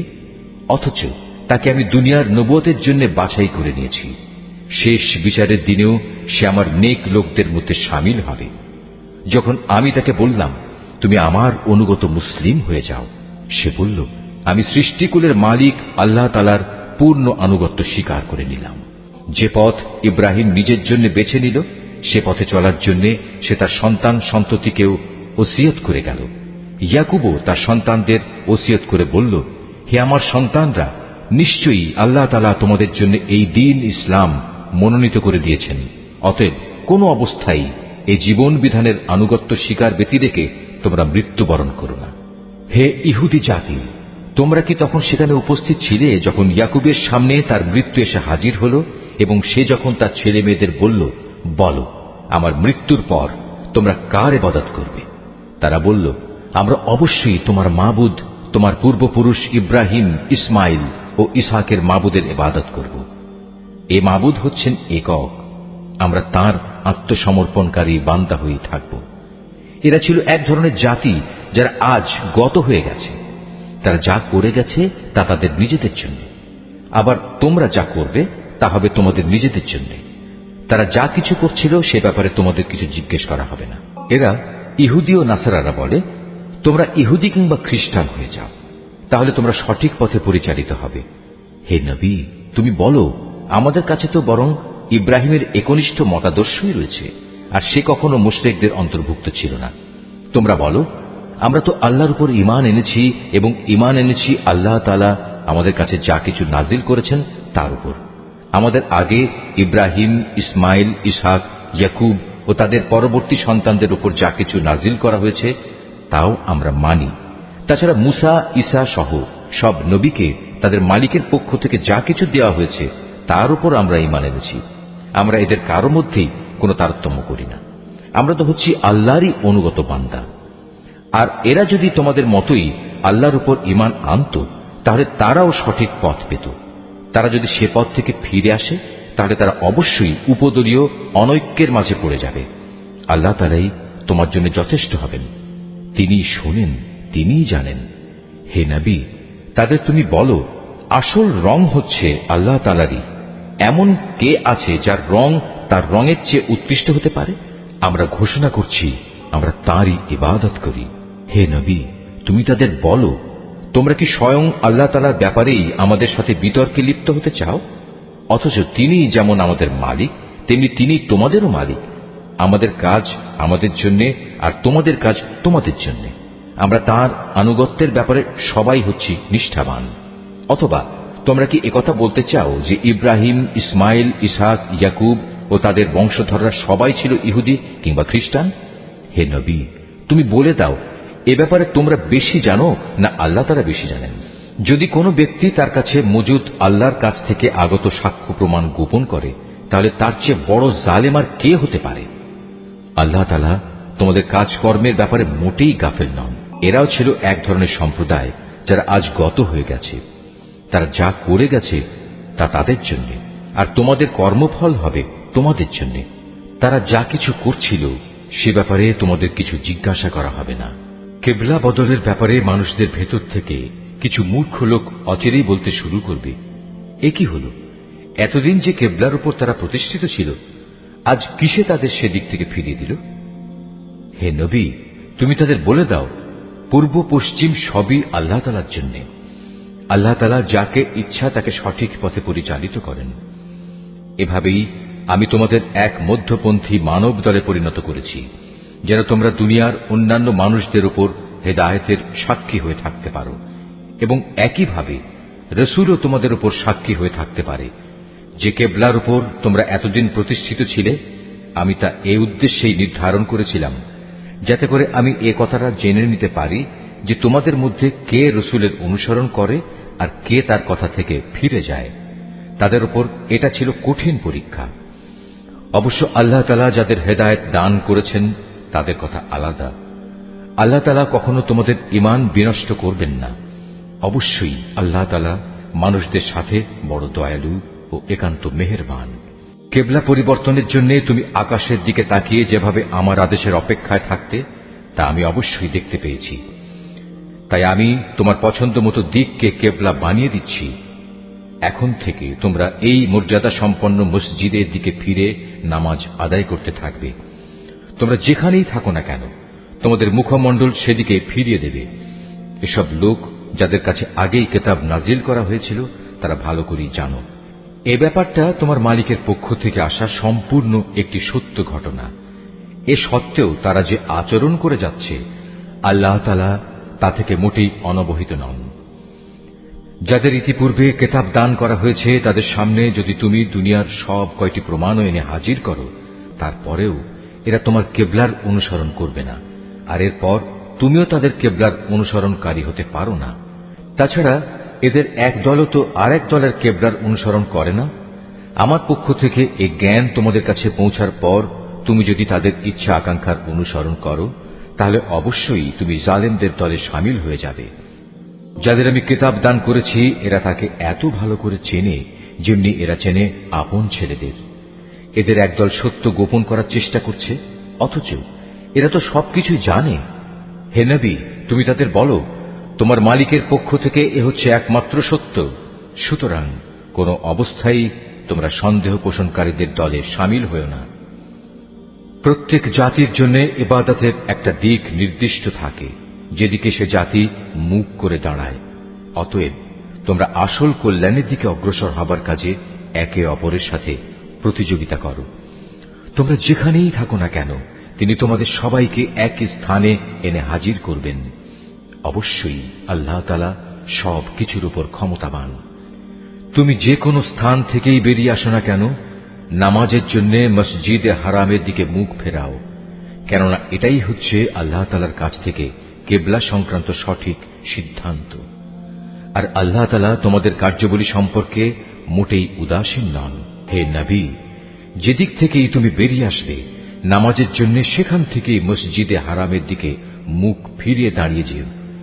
এ সময় যেখানেই তুমি থাকো না কেন, সে কাবার দিকে মুখ ফিরিয়ে নেবে। তাহলে প্রতিপক্ষের লোকদের কাছে তোমাদের বিরুদ্ধে খাড়া করানোর মতো কোনো যুক্তি অবশিষ্ট থাকবে না। তাদের মধ্য থেকে যারা বাড়াবাড়ি করে তাদের কথা অবশ্য আলাদা। তোমরা এসব ব্যক্তিদের ভয় করো না, তোমরা বরং ভয় করো আমাকে, যাতে করে আমি তোমাদের উপর আমার নিয়ামত পূর্ণ করে দিতে পারি। এর ফলে তোমরাও সঠিক পথের সন্ধান পেতে পারো। এই সঠিক পথের সন্ধান দেওয়ার জন্যই আমি এভাবে তোমাদের কাছে, তোমাদের মাঝ থেকেই একজনকে রসূল করে পাঠিয়েছি, যে ব্যক্তি প্রথমত তোমাদের কাছে আমার আয়াত পড়ে শোনাবে, দ্বিতীয়ত সে তোমাদের জীবন পরিশুদ্ধ করে দেবে, এবং তৃতীয়ত সে তোমাদের আমার কিতাব ও তার অন্তর্নিহিত জ্ঞান শিক্ষা দেবে।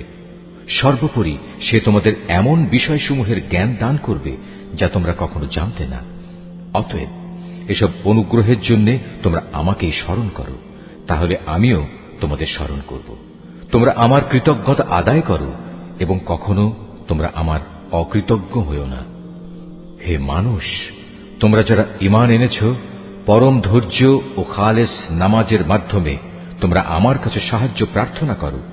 অবশ্যই আল্লাহ তাআলা ধৈর্যশীল মানুষদের সাথে আছেন। যারা আল্লাহ তাআলার পথে নিহত হয়েছে তাদের তোমরা কখনো মৃত বলো না, বরং তারাই হচ্ছে আসল জীবিত মানুষ। কিন্তু এ বিষয়টির কিছুই তোমরা জানো না। আমি অবশ্যই ঈমানের দাবিতে তোমাদের পরীক্ষা করব। কখনো ভয় ভীতি, কখনো ক্ষুধা অনাহার, কখনো তোমাদের জান মাল ও ফসল আদির ক্ষতি সাধন করে তোমাদের পরীক্ষা করা হবে। যারা ধৈর্যের সাথে এর মোকাবেলা করে, তুমি সে ধৈর্যশীলদের আমার নিয়ামতের সুসংবাদ দান করো। যখনই তাদের সামনে কোনো পরীক্ষা এসে হাজির হয়, তখনই তারা বলে, আমরা তো আল্লাহর জন্যেই, আমাদের তো একদিন আল্লাহর কাছেই ফিরে যেতে হবে। বস্তুত এরা হচ্ছে সেসব ব্যক্তি যাদের উপর রয়েছে তাদের মালিকের পক্ষ থেকে অগণিত রহমত ও অপার করুণা, আর এরাই সঠিক পথ প্রাপ্ত। অবশ্যই সাফা এবং মারওয়া পাহাড় দুটো হচ্ছে আল্লাহ তাআলার নিদর্শনসমূহের অন্যতম। অতএব যদি তোমাদের মধ্যে কোনো লোক হজ কিংবা উমরা আদায় করার ইরাদা করে, তার জন্য এই উভয় পাহাড়ের মাঝে তাওয়াফ করাতে দোষের কিছু নেই। কেননা যদি কোনো ব্যক্তি অন্তরের নিষ্ঠার সাথে কোনো ভালো কাজ করে, তাহলে তারা যেন জেনে রাখে নিঃসন্দেহে আল্লাহ তাআলা কৃতজ্ঞতাপরায়ণ ও প্রভূত জ্ঞানের অধিকারী। মানুষের জন্য যেসব বিধান আমি আমার কিতাবে বর্ণনা করে দিয়েছি, তারপর যারা আমার নাজিল করা সেসব সুস্পষ্ট নিদর্শন সমূহ ও পরিষ্কার পথ নির্দেশ গোপন করে, এরাই হচ্ছে সেসব লোক যাদের উপর আল্লাহ তাআলা অভিসম্পাত করেন। অভিশাপ বর্ষণ করে অন্যান্য অভিশাপকারীরাও, তবে তারা এ কাজ থেকে ফিরে আসবে এবং নিজেদের সংশোধন করে নেবে। খোলাখুলিভাবে তারা সেসব সত্য কথা প্রকাশ করবে যা এতদিন আহলে কিতাবরা গোপন করে আসছিল। এরাই হবে সেসব লোক যাদের উপর আমি দয়া পরবশ হব। আমি পরম ক্ষমাকারী, দয়ালু। যারা কুফরি করেছে এবং এই কাফের অবস্থায় মৃত্যুবরণ করেছে, তাদের উপর আল্লাহর অভিশাপ, ফেরেশতাদের অভিশাপ, সর্বোপরি অভিশাপ সমগ্র মানবকুলের। এই অভিশপ্ত অবস্থা নিয়েই এরা সেখানে চিরদিন থাকবে। শাস্তির মাত্রা এদের উপর থেকে বিন্দু মাত্র কম করা হবে না, তাদের কোন রকম অবকাশও দেয়া হবে না। তোমাদের মাবুদ হচ্ছেন একজন, তিনি ছাড়া দ্বিতীয় কোনো মাবুদ নেই। তিনি দয়ালু, তিনি মেহেরবান। নিঃসন্দেহে আসমান জমিনের সৃষ্টির মাঝে, রাত দিনের এই আবর্তনের মাঝে, মহাসাগরে ভাসমান জাহাজসমূহে যা মানুষের জন্য কল্যাণকর দ্রব্য সামগ্রী নিয়ে ঘুরে বেড়ায়, এর সব কয়টিতে আল্লাহ তাআলার নিদর্শন মজুদ রয়েছে। আরো আছে আল্লাহ তাআলা আকাশ থেকে বৃষ্টি আকারে যা কিছু নাজিল করেন সেই বৃষ্টির পানির মাঝে। ভূমির নির্জীব হওয়ার পর তিনি এ পানি দ্বারা তাতে নতুন জীবন দান করেন। অতঃপর এই ভূখণ্ডে সব ধরনের প্রাণীর তিনি আবির্ভাব ঘটান। অবশ্যই বাতাসের প্রবাহ সৃষ্টি করার মাঝে এবং সে মেঘমালা যা আসমান জমিনের মাঝে বশীভূত করে রাখা হয়েছে, তার মাঝে সুস্থ বিবেকবান সম্প্রদায়ের জন্য নিদর্শন রয়েছে। মানুষদের মাঝে কিছু সংখ্যক এমনও রয়েছে যে আল্লাহর বদলে অন্য কিছুকে তাঁর সমকক্ষ মনে করে। তারা তাদের তেমনি ভালোবাসে যেমনটি শুধু আল্লাহ তাআলাকেই তাদের ভালোবাসা উচিত। আর যারা সত্যিকার অর্থে আল্লাহ তাআলার উপর ঈমান আনে তারা তো তাকেই সর্বাধিক পরিমাণে ভালোবাসবে। যারা আল্লাহর আনুগত্য না করে বাড়াবাড়ি করছে তারা যদি আযাব স্বচক্ষে দেখতে পেত তাহলে এরা বুঝতে পারত আসমান জমিনের সমুদয় শক্তি একমাত্র আল্লাহর জন্যই। শাস্তি দেওয়ার ব্যাপারে তিনি অত্যন্ত কঠোর। সেদিন ভয়াবহ শাস্তি দেখে হতভাগ্য লোকেরা দুনিয়ায় যাদের তারা মেনে চলত তাদের অনুসারীদের সাথে সম্পর্ক ছেদের কথা বলবে। বলবে, আমরা তো এদের চিনিই না। এদের উভয়ের মধ্যেকার ভঙ্গুর সব সম্পর্ক সেদিন ছিন্ন বিচ্ছিন্ন হয়ে যাবে। এ হতাশাগ্রস্ত অনুসারীরা সেদিন বলবে, আবার যদি একবার আমাদের জন্য পৃথিবীতে ফিরে যাবার সুযোগ থাকত তাহলে আজ যেমনি করে তারা আমাদের সাথে সম্পর্ক ছেদ করেছে আমরা সেখানে গিয়ে তাদের সাথে যাবতীয় সম্পর্ক ছেদ করে আসতাম। এভাবেই আল্লাহ তাআলা তাদের সমগ্র জীবনের কর্মকাণ্ডগুলো তাদের সামনে একরাশ লজ্জা ও আক্ষেপ হিসেবে তুলে ধরবেন। তাদের জন্য যে জাহান্নাম নির্ধারিত হয়ে আছে এরা কখনো সেই জাহান্নাম থেকে বেরিয়ে আসতে পারবে না। হে মানুষ, তোমরা আল্লাহর জমিনে যা কিছু হালাল ও পবিত্র জিনিস আছে তা খাও এবং হালাল হারামের ব্যাপারে শয়তানের পদাঙ্ক অনুসরণ করো না, কেননা সে হচ্ছে তোমাদের খোলাখুলি দুশমন। শয়তানের কাজ হচ্ছে সে তোমাদের সব সময় পাপ ও অশ্লীল কাজের আদেশ দেয়, যাতে করে আল্লাহ তাআলার নামে তোমরা এমন সব কথা বলতে শুরু করো যা সম্পর্কে তোমরা কিছুই জানো না। তাদের যখন বলা হয় আল্লাহ তাআলা যা কিছু নাজিল করেছেন তোমরা তা মেনে চলো, তারা বলে, আমরা তো শুধু সে পথেরই অনুসরণ করব যে পথের উপর আমরা আমাদের বাপ দাদাদের পেয়েছি। তাদের বাপ দাদারা যদি এ ব্যাপারে কোনো জ্ঞান বুদ্ধির পরিচয় নাও দিয়ে থাকে কিংবা তারা যদি হেদায়েত নাও পেয়ে থাকে তবু কি তারা তাদের অনুসরণ করবে? এভাবে যারা হেদায়েত অস্বীকার করে তাদের উদাহরণ হচ্ছে এমন কিছুর মতো যে তার পালের আরেকটি জন্তুকে যখন ডাক দেয় তখন পেছনের সেই পশুটি তার চিৎকার ও কান্নার আওয়াজ ছাড়া আর কিছুই শুনতে পায় না। মূলত এরা কানেও শোনে না, কথাও বলতে পারে না, চোখেও দেখে না। এ কারণে হেদায়েতের কথাও এরা বুঝে না। হে মানুষ, তোমরা যারা ঈমান এনেছ, আমি যেসব পাক পবিত্র জিনিস তোমাদের দান করেছি নিঃসংকোচে তা তোমরা খাও এবং এই নিয়ামতের জন্য আল্লাহ তাআলার শুকর আদায় করো। অবশ্য যদি তোমরা হালাল হারামের ব্যাপারে একান্তভাবে শুধু তাঁরই দাসত্ব করো। অবশ্যই তিনি মৃত জন্তুর গোশত, সব ধরনের রক্ত ও শূকরের গোশত হারাম ঘোষণা করেছেন এবং এমন সব জন্তু হারাম করেছেন যা আল্লাহ তাআলা ছাড়া অন্য কারো নামে জবাই কিংবা উৎসর্গ করা হয়েছে। তবে সে ব্যক্তির কথা আলাদা যাকে এজন্য বাধ্য করা হয়েছে। যদি সে ব্যক্তি এমন হয় যে সে আল্লাহর আইনের সীমা লঙ্ঘনকারী হয় না, অথবা যেটুকু হলে জীবনটা বাঁচে তার চেয়ে বেশি ভোগ করে তাতে অভ্যস্ত হয়ে পড়ে না, তাহলে এই অপারগতার সময় হারাম খেলে তার উপর কোনো গুনাহ নেই। অবশ্যই আল্লাহ তাআলা ক্ষমাশীল, তিনি অনেক মেহেরবান। এ সত্ত্বেও যারা আল্লাহর নাজিল করা তার কিতাবের অংশবিশেষ গোপন করে রাখে এবং সামান্য বৈষয়িক মূল্যে তা বিক্রি করে দেয়, তারা এটা দিয়ে যা হাসিল করে তা হচ্ছে আগুন, যা দিয়ে তারা নিজেদের পেট ভর্তি করে রাখে। শেষ বিচারের দিনে আল্লাহ তাআলা তাদের সাথে কথা বলবেন না, তিনি তাদের সেদিন পবিত্র করবেন না। ভয়াবহ আযাব এদের জন্য নির্দিষ্ট। এরা হেদায়েতের বদলে গুমরাহির পথ কিনে নিয়েছে, ক্ষমার বদলে তারা আযাব বেছে নিয়েছে। এরা ধৈর্যের সাথে ধীরে ধীরে জাহান্নামের আগুনের উপর গিয়ে পড়েছে।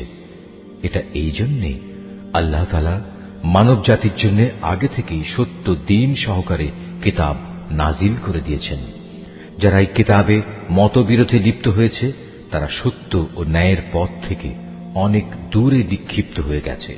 তোমরা তোমাদের মুখ পূর্ব দিকে ফেরাও বা পশ্চিম দিকে ফেরাও, এতে কিন্তু কোনোই কল্যাণ নিহিত নেই। আসল নেকি হচ্ছে একজন মানুষ আল্লাহর উপর ঈমান আনবে, পরকালের উপর ঈমান আনবে, ঈমান আনবে ফেরেশতাদের উপর, আল্লাহর কিতাবের উপর, কিতাবের বাহক নবী রাসূলদের উপর, এবং আল্লাহর দেয়া মাল সম্পদ তাঁরই ভালোবাসা পাবার মানুষে আত্মীয় স্বজন, এতিম মিসকিন ও পথিক মুসাফিরের জন্য ব্যয় করবে। সাহায্য প্রার্থী দুস্থ মানুষ সর্বোপরি মানুষদের কয়েদ ও দাসত্বের বন্দী দশা থেকে মুক্ত করার কাজে অর্থ ব্যয় করবে, নামাজ প্রতিষ্ঠা করবে, দারিদ্র্য বিমোচনের জন্য যাকাত আদায় করবে। তাছাড়াও রয়েছে সেসব পুণ্যবান মানুষ যারা প্রতিশ্রুতি দিলে তা পালন করে, ক্ষুধা দারিদ্র্যের সময় ও দুর্দিনে ধৈর্য ধারণ করে। মূলত এরাই হচ্ছে সত্যবাদী এবং এরাই হচ্ছে প্রকৃত আল্লাহভীরু মানুষ। হে মানুষ, যারা ঈমান এনেছ, তোমাদের জন্য নরহত্যার কিসাস তথা প্রতিশোধ কিভাবে নিতে হবে তা নির্ধারণ করে দেয়া হয়েছে, এবং তা এই যে মৃত স্বাধীন ব্যক্তির বদলে স্বাধীন ব্যক্তি দণ্ডাজ্ঞা পাবে, দাসের বদলে পাবে দাস, নারীর বদলে নারীর উপর দণ্ড প্রযোজ্য হবে। অবশ্য যে হত্যাকারীকে যাকে হত্যা করা হয়েছে তার পরিবারের লোকেরা কিংবা তার ভাইয়ের পক্ষ থেকে ক্ষমা করে দেয়া হয়, তার ক্ষেত্রে কোনো ন্যায়ানুগ পন্থা অনুসরণ করে তা সম্পন্ন করতে হবে। এটা তোমাদের মালিকের পক্ষ থেকে দণ্ড হ্রাস করার উপায় এবং তার একটি অনুগ্রহ মাত্র। যদি কেউ এর পরেও বাড়াবাড়ি করে তাহলে তার জন্য কঠোর শাস্তি রয়েছে। হে বিবেকবান লোকেরা, আল্লাহর নির্ধারিত এই কিসাসের মাঝেই সত্যিকার অর্থে তোমাদের সমাজ ও জাতির জীবন নিহিত রয়েছে। আশা করা যায় অতঃপর তোমরা সতর্ক হয়ে চলবে। হে ঈমানদার লোকেরা, তোমাদের জন্য এই আদেশ জারি করা হয়েছে যে যদি তোমাদের মাঝে কোনো লোকের মৃত্যু এসে হাজির হয় এবং সে যদি কিছু সম্পদ রেখে যায়, তাহলে ন্যায়ানুগ পন্থায় তা বন্টনের কাজে তার পিতামাতা ও আত্মীয় স্বজনের জন্য ওসিয়তের ব্যবস্থা রয়েছে। এটা পরহেজগার লোকদের উপর একান্ত করণীয়। যারা তার এই ওসিয়ত শুনে নেয়ার পর নিজেদের স্বার্থে তা পাল্টে নিল, তাদের জানা উচিত এটা বদলানোর অপরাধের দায়িত্ব তাদের উপরই বর্তাবে। আল্লাহ তাআলা সবকিছুই শোনেন এবং সবকিছুই তার জানা। অবশ্য কারো যদি ওসিয়তকারীর কাছ থেকে এই ধরনের আশঙ্কা থাকে যে সে পক্ষপাতিত্ব করে কারো প্রতি অবিচার করে গেছে কিংবা কারো সাথে এর ফলে নাইনসাফি করা হয়েছে, তাহলে যদি সদিচ্ছা নিয়ে মূল বিষয়টি সংশোধন করে নেয়, এতে তার কোনো দোষ হবে না। আল্লাহ তাআলা বড়ই ক্ষমাশীল, মেহেরবান। হে মানুষ, তোমরা যারা ঈমান এনেছ, তোমাদের উপর রোজা ফরজ করে দেয়া হয়েছে, যেমনি করে ফরজ করা হয়েছিল তোমাদের পূর্ববর্তী লোকদের উপর, যেন তোমরা এর মাধ্যমে আল্লাহকে ভয় করতে পারো। রোজা ফরজ করা হয়েছে কয়েকটি নির্দিষ্ট দিনের জন্য। তারপরেও কেউ যদি সে দিনগুলোতে অসুস্থ হয়ে যায় কিংবা কেউ যদি তখন সফরে থাকে, সে ব্যক্তি সমপরিমাণ দিনের রোজা সুস্থ হয়ে গেলে অথবা সফর থেকে ফিরে এসে আদায় করে নেবে। এর পরেও যাদের উপর রোজা একান্ত কষ্টকর হবে, তাদের জন্য এর বিনিময়ে ফেদিয়া থাকবে, এবং তা হচ্ছে একজন গরিব ব্যক্তিকে তৃপ্তি ভরে খাবার দেয়া। অবশ্য যদি কোনো ব্যক্তি এর চাইতে বেশি দিয়ে ভালো কাজ করতে চায়, তাহলে এ অতিরিক্ত কাজ তার জন্য হবে একান্ত কল্যাণকর। তবে এ সময় তোমরা যদি রোজা রাখতে পারো, তাই তোমাদের জন্য ভালো। তোমরা যদি রোজার উপকারিতা সম্পর্কে জানতে যে এতেই কল্যাণ রয়েছে। রোজার মাস এমন একটি মাস যাতে কোরআন নাজিল করা হয়েছে, আর এই কোরআন হচ্ছে মানব জাতির জন্য পথের দিশা, সৎ পথের সুস্পষ্ট নিদর্শন, মানুষদের জন্য হক বাতিলের পার্থক্যকারী। অতএব তোমাদের মধ্যে যে ব্যক্তি এ মাসটি পাবে, সে এ মাসে রোজা রাখবে। তবে যদি সে অসুস্থ হয়ে পড়ে কিংবা সফরে থাকে, সে পরবর্তী কোনো সময় গুনে গুনে সেই পরিমাণ দিন পূরণ করে নেবে। এ সুযোগ দিয়ে আল্লাহ তাআলা তোমাদের জীবন আসান করে দিতে চান। আল্লাহ তাআলা কখনোই তোমাদের জীবন কঠোর করে দিতে চান না। আল্লাহর উদ্দেশ্য হচ্ছে তোমরা যেন গুনে গুনে রোজার সংখ্যাগুলো পূরণ করতে পারো। আল্লাহ তাআলা তোমাদের কোরআনের মাধ্যমে জীবন যাপনের যে পদ্ধতি শিখিয়েছেন, তার জন্য তোমরা তাঁর মাহাত্ম্য বর্ণনা করতে এবং তাঁর কৃতজ্ঞতা আদায় করতে পারো। হে নবী, আমার কোনো বান্দা যখন তোমাকে আমার ব্যাপারে জিজ্ঞেস করে, তাকে তুমি বলে দিও, আমি তার একান্ত কাছেই আছি। আমি আহ্বানকারীর ডাকে সাড়া দিই যখন সে আমাকে ডাকে। তাই তাদের উচিত আমার আহ্বানে সাড়া দেয়া এবং সম্পূর্ণভাবে আমার উপরই ঈমান আনা। আশা করা যায় এতে করে তারা সঠিক পথের সন্ধান পাবে। রোজার মাসের রাতের বেলায় তোমাদের স্ত্রীদের কাছে যৌন মিলনের জন্য যাওয়া তোমাদের জন্য হালাল করে দেয়া হয়েছে, কারণ তোমাদের নারীরা যেমনি তোমাদের জন্য পোশাক স্বরূপ, ঠিক তোমরাও তাদের জন্য পোশাক সমতুল্য। আল্লাহ তাআলা এটা জানেন। রোজার মাসে রাতের বেলায় স্ত্রী সহবাসের ব্যাপারে তোমরা নানা ধরনের আত্মপ্রতারণার আশ্রয় নিচ্ছিলে, তাই তিনি তোমাদের উপর থেকে কড়াকড়ি শিথিল করে তোমাদের উপর দয়া করলেন এবং তোমাদের মাফ করে দিলেন। এখন তোমরা চাইলে তাদের সাথে সহবাস করতে পারো এবং এ ব্যাপারে আল্লাহ পাক তোমাদের জন্য যা বিধিবিধান কিংবা সন্তান লিখে রেখেছেন তা সন্ধান করো। রোজার সময় পানাহারের ব্যাপারে আল্লাহর নির্দেশ হচ্ছে, তোমরা পানাহার অব্যাহত রাখতে পারো যতক্ষণ পর্যন্ত রাতের অন্ধকার রেখার ভেতর থেকে ভোরের শুভ্র আলোক রেখা তোমাদের জন্য পরিষ্কার প্রতিভাত না হয়। অতঃপর তোমরা রাতের আগমন পর্যন্ত রোজা পূর্ণ করে নাও। তবে মসজিদে যখন তোমরা এতেকাফ অবস্থায় থাকবে তখন নারী সম্ভোগ থেকে বিরত থেকো। এই হচ্ছে আল্লাহ তাআলার নির্ধারিত সীমারেখা। অতএব তোমরা কখনো এর কাছেও যেও না। এভাবেই আল্লাহ তাআলা তাঁর যাবতীয় নিদর্শন মানুষদের জন্য বলে দিয়েছেন, যাতে করে তারা এ আলোকে আল্লাহ তাআলাকে ভয় করতে পারে। তোমরা একে অন্যের অর্থ সম্পদ অন্যায় অবৈধভাবে আত্মসাৎ করো না। আবার জেনে বুঝে অন্যায়ভাবে অন্যের সম্পদ ভোগ করার জন্য এর একাংশ বিচারকদের সামনে ঘুষ কিংবা উপঢৌকন হিসেবেও পেশ করো না। হে নবী, তারা তোমাকে নতুন চাঁদগুলো ও তাদের বাড়া কমা সম্পর্কে জিজ্ঞেস করবে। তুমি তাদের বলে দাও, মূলত এগুলো হচ্ছে মানব জাতির জন্য একটি স্থায়ী সময় নির্ঘণ্ট, যার মাধ্যমে মানুষরা দিন তারিখ সম্পর্কে জানতে পারে। তাছাড়া এর মাধ্যমে লোকেরা হজের সময়সূচিও জেনে নিতে পারে।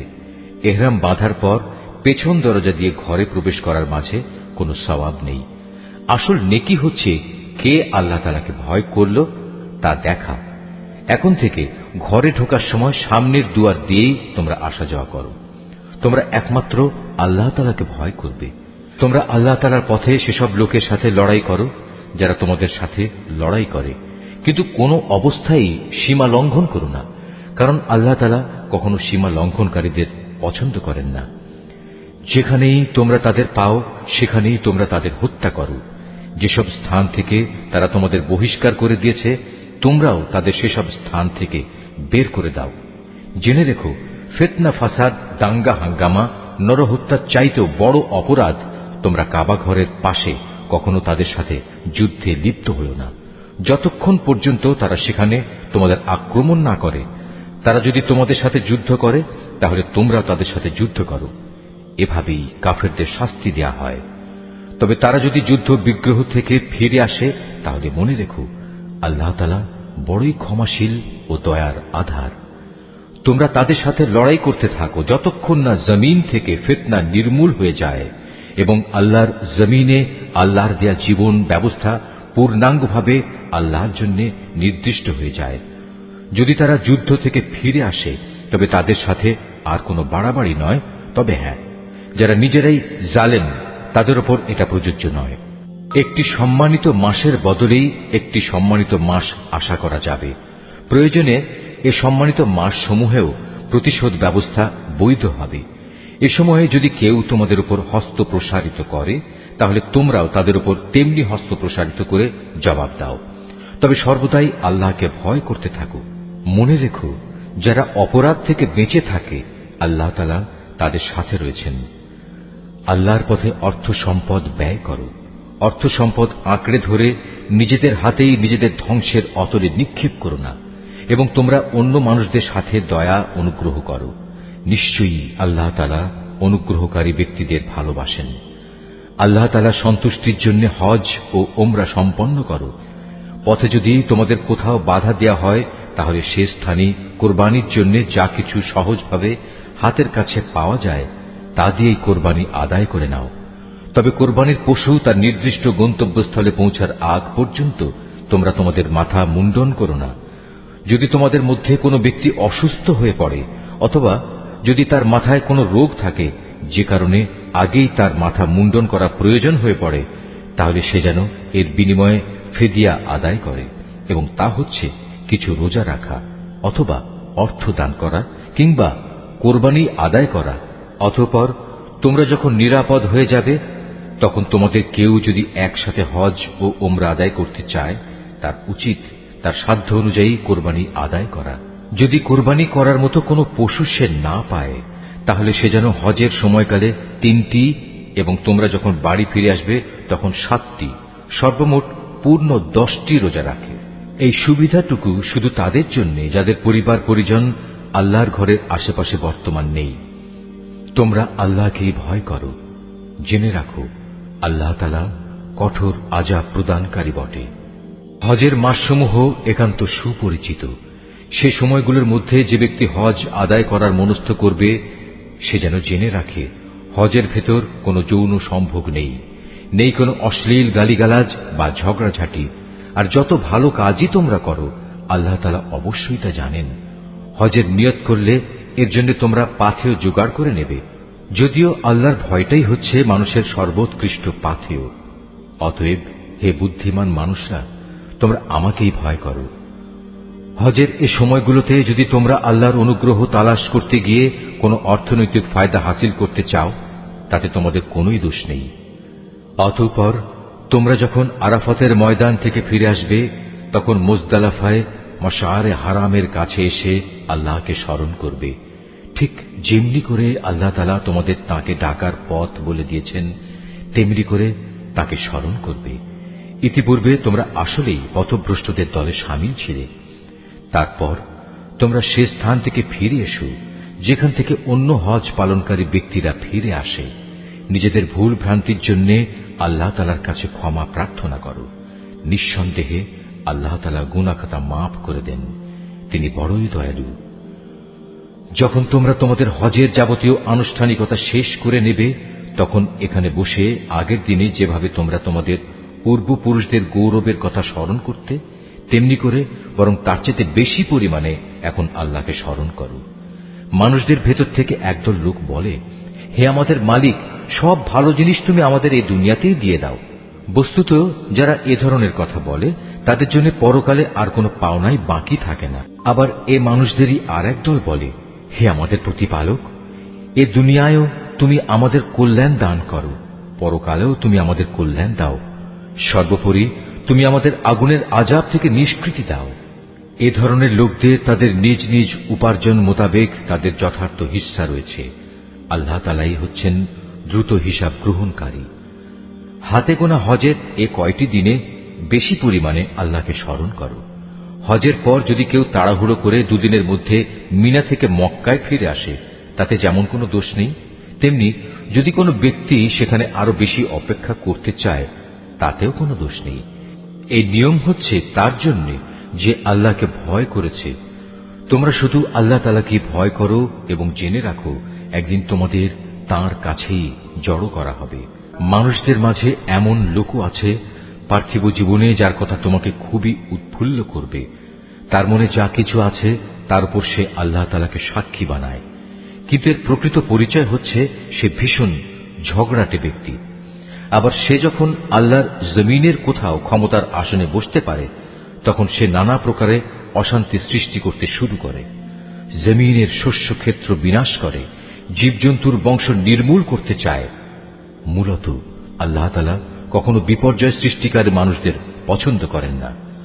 যখন তাকে বলা হয় ফিতনা ফাসাদ সৃষ্টি না করে তুমি আল্লাহ তাআলাকে ভয় করো, তখন তাকে মিথ্যা অহংকারে পেয়ে বসে, যা গুনাহর সাথে মেশানো থাকে।